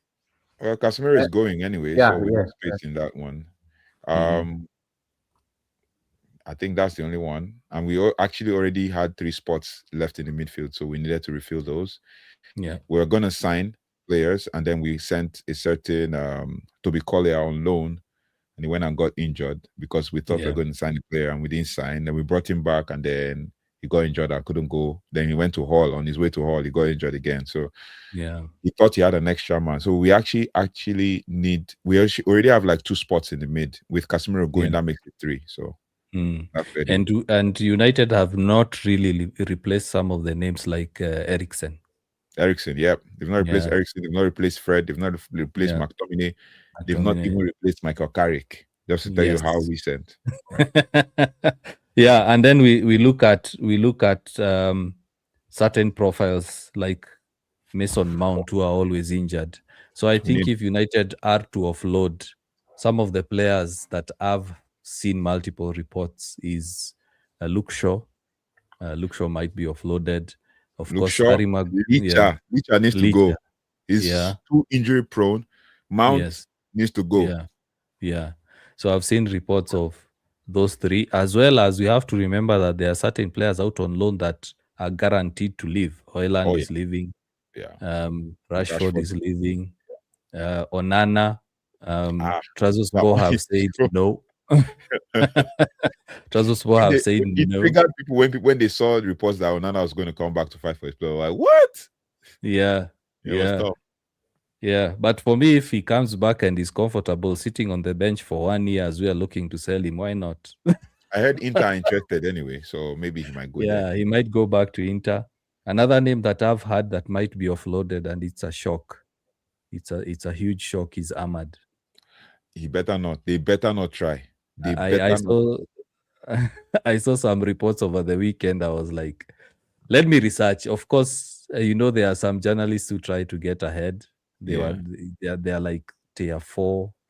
So I saw those reports. I was like, they want to sell Ahmad. And then when I looked at the amount, I was like, nah, these are just rumors. But I usually say whenever there are rumors, there's smoke. There's fire. Yeah. So another player, of course, United will offload is Alte Bandia. Alte Bandia will be offloaded. Yeah. Even Tom Heaton will retire as well. Tom Heaton will retire. The other player that I also had, if a club comes with good amount, they will sell, is the Star Boy. They should not sell the Star Boy. It will trigger fans. They should not sell the Star Boy. So remember, those reports were there starting last year. Yeah. I mean, Yeah. even like there's still the contract conversation that he's still not Yes. signed. I Yeah. also think that's part of what's making him not to play because he's not sure whether he's here next season.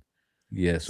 Yes. I mean, in as So much as we want to criticize him, we also have to factor in the fact that he has not, yeah, mm, he has not yeah. signed. So, He has not signed. Yeah, of course, Jadon Sancho, the contract is expiring. yeah, Maguire, the that's contract is that's the court expiring. Yeah. space. Yeah, So you look at not only sales, there are huge contracts that are expiring, and Manchester United are looking at around 20 million pounds per year savings on salaries only. That's a that's a huge amount. Because you look at Rashford, 250, Sancho, 275. so 5 year, Yeah, Maguire, I think, is at 180 or something like that. Casemiro is at 350. So bro. they are Players are making going. yeah. So you look at those wages, it's also good money. It's also good money. So, Yeah, gentlemen, it's been 3 hours, 3 guys. hours, bro. 3 hours. One of the longest debates we've ever had. Yeah, Casey is already leaving tomorrow. I'm already leaving tomorrow. United yeah, talked and I'm till behind. yesterday.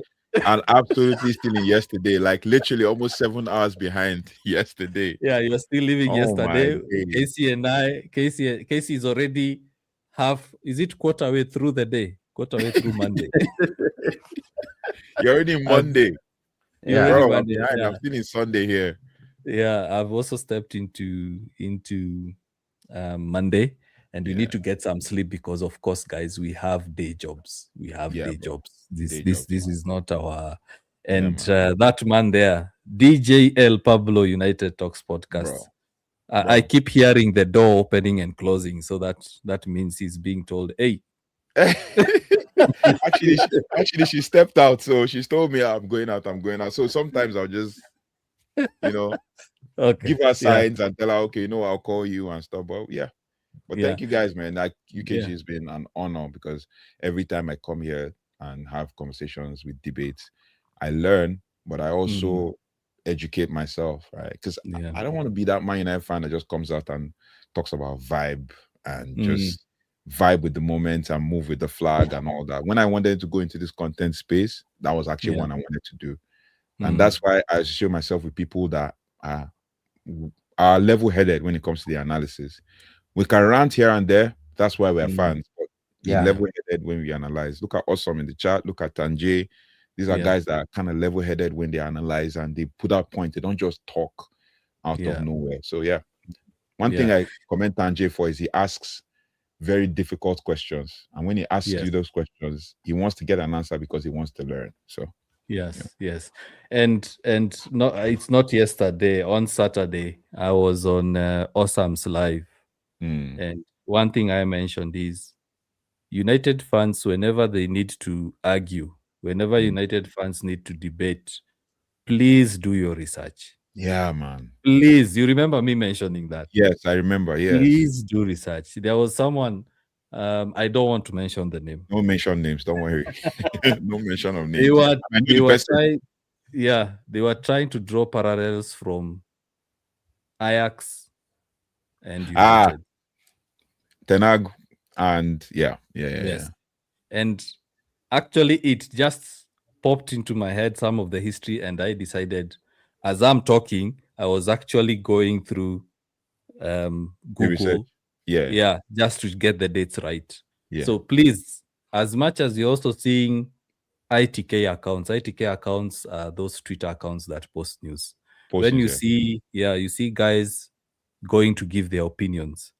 Like one of the things I said, actually, United Talks before you came in, there are a lot of reports saying that Carrick, basically a lot of guys posting that Carrick has reduced training intensity. It's false.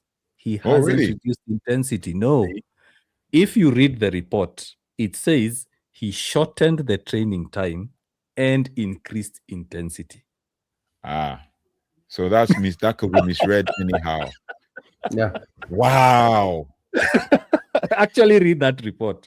So I've been looking at those guys. I go and ask, where does it say that Carrick has reduced training intensity? No. Carrick only reduced the training time and increased intensity. Yes. Yeah, man. But in the long term, it kind of measures. Wow. But you see, now one of the sticks that the fans are using is Carrick has reduced intensity because someone, based on their Analyzed comprehension, it, yeah. yes, That way. that's what they posted, and then everyone is running with it. So, guys, please, whenever you read those things, do not be quick to bash. The other day, we were with Casey, we were laughing off the video I made about Garnacho, which is the video I have most of the views on TikTok, actually. Yeah, yeah. And I said, we've watched Garnacho for 2 seasons. 2 seasons. I guess I said the same thing you just said. Yeah. Without even knowing where you're going to, but let's keep going. 2 seasons, so we know what he's all about. Garnacho will give you, a case he said 4-1, 4-1. 4 bad games, 1 good game. Yeah. Facts, Casey, facts. You see? Yeah. So I say that, but a lot of Chelsea fans, including some United fans, were like, no, we shouldn't have sold him. He was a star boy, blah, blah, blah. And then now, 6 months down the line, I came back and I asked, how is it going with Garnacho? Yeah. Yeah. Yeah. He So thought please, he was United. that, but he's not there yet. He's not there yet. So please, anyone who's listening to us on TikTok, Twitch, Kick, on UKG's platform, United Talks platform, one thing I like saying is, please don't get overly emotional when it comes to United and the news that's being pushed. Take some time to dig. Please dig and try to understand the point that is being put across. For example, criticizing Kobe does not mean we hate him. Yeah, exactly. Does not mean I hate him. Even means we love him even more. That's what it means. It means we love him more. We want him even to do more. better. Yeah, I've got xenophobic attacks, racist attacks, just for saying Kobe did not play well versus Newcastle. Oh man, that's bad. You see, but actually, you even find guys not even understanding the whole point. They don't understand. So I've seen guys are even attacking one of the biggest content creators, Manchester United content creators, Mark Goldbridge. Yeah. And he has, actually, when you listen to him, he has points. He has valid points. But because someone said, oh, he's a Forest fan or he does this, he might not say everything right, but at least how does the saying go? Even cannot say everything wrong. Yeah, even a broken clock right, but might not say everything wrong as well. So yes, even there's that saying about a clock. I think a broken clock is right twice a day. Right twice. Yeah, tells the time, tells the time right time, tells the right time 2 times a day. Yeah. So at the end of the day, follow guys like Casey Reacts, United Talks Podcast, Tanjay, Kimi, Fred. Bro. The reason that's why you see us as a group is because all of us try to drive sense to a lot of United fans. We try to drive sense. Like sometimes we rant. Casey and I rant a lot. We rant. I started my own with a rant without even reading the room. We rant. And at the end of the day, there are times I've been wrong and I come back the following day and I say I was overly emotional. My mantra has always been be calm, but I rant and I come back and I say that I was wrong. At the same time, it's no longer Manchester United. It's Manchester divided. It's Manchester United fans. We no longer support United. It's about fighting each other. It's like there are guys who are watching games wanting to lose so that they have a point, and there are guys who are watching games waiting for a win so that they have something to say. Instead of all of us, one thing that pisses me off, guys, sorry for my language, is United have a win. We all celebrate. You point out, like United Talks, you do analysis. You point out that these are the things we need to improve on, or Carrick needs to improve on. Immediately, someone takes it as you're not happy that United won. Yeah, that you won. Yeah. So, anyway, make sure you follow Casey Reacts, United Talks, Kimi, Tanjay, all of them. Make sure you follow them, Fred. So, gentlemen, 1 minute each. Final thoughts. Then we kill this. No, I used the bad word. Do not. Please, TikTok, do not cancel my channel for using that word. Yeah. Let's end this show. Yeah. Yeah. Casey, Let's over start to with you. the Casey. Yeah. Okay.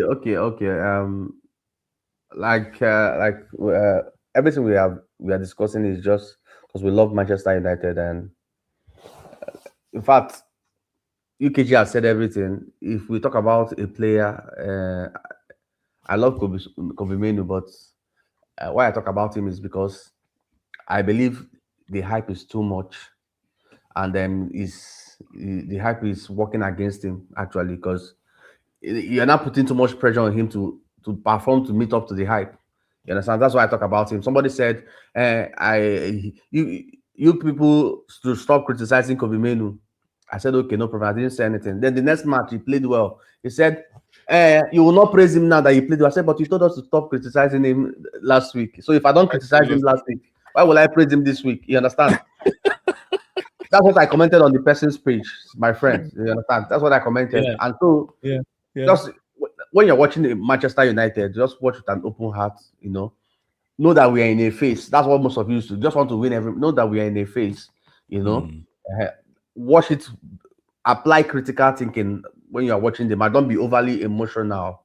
true. Don't be overly emotional when we are. If we had played well against Newcastle and lost, that's another conversation. But we didn't play well. There was no intensity. So when we talk about it, it's not like, you people are not happy that we lost. That's not what we are saying. Mm, You no. understand? But all in all, keep supporting Manchester United. Keep backing the manager. Keep praying for the club. We actually need more than we need prayers now. You Prayer understand? and fasting. Keep Prayer praying for and the club. fasting. Just support the club, and hopefully we get to next season. We'll start by this time. At least we can be doing a watch along now. Yeah. We play more games, have more times, come online, come have more times to come live. You understand? Celebrate. Yeah. Yeah. So that's that. Yeah, I mean, for me, from my own end, I just believe that we should all be level-headed when we analyze games. We should not be too jumping into making conclusions. And just like UKG and KC have just said, basically, um, especially with what UKG just said, do your research before you come online and say anything. Mm, Because if you come online and say anything without doing your research, it makes you look like you don't know what you're saying, and you're just moving with the wave. But if you come and you've researched and you've done a deep dive, that's why I usually have a lot of my videos are all about deep dives. Next is, so I'm doing a deep dive on this, I'm doing a deep dive on this. You mm, don't need to do so much to search material, valuable material, to be able to pass your point across. I might do a deep dive on something by just looking at stats, and I'll tell you, oh, based on these stats, I can tell that this person did this and did that. And especially with the talk about Kobe Mino, and I've said this and I'll still say it again, the fact that we say Kobe Mino did not do this in a game does not mean that yeah. we don't Yeah. like him. The Mm, fact that we say he did not do this in a game means he should do it. That's pretty Yes. much what it is.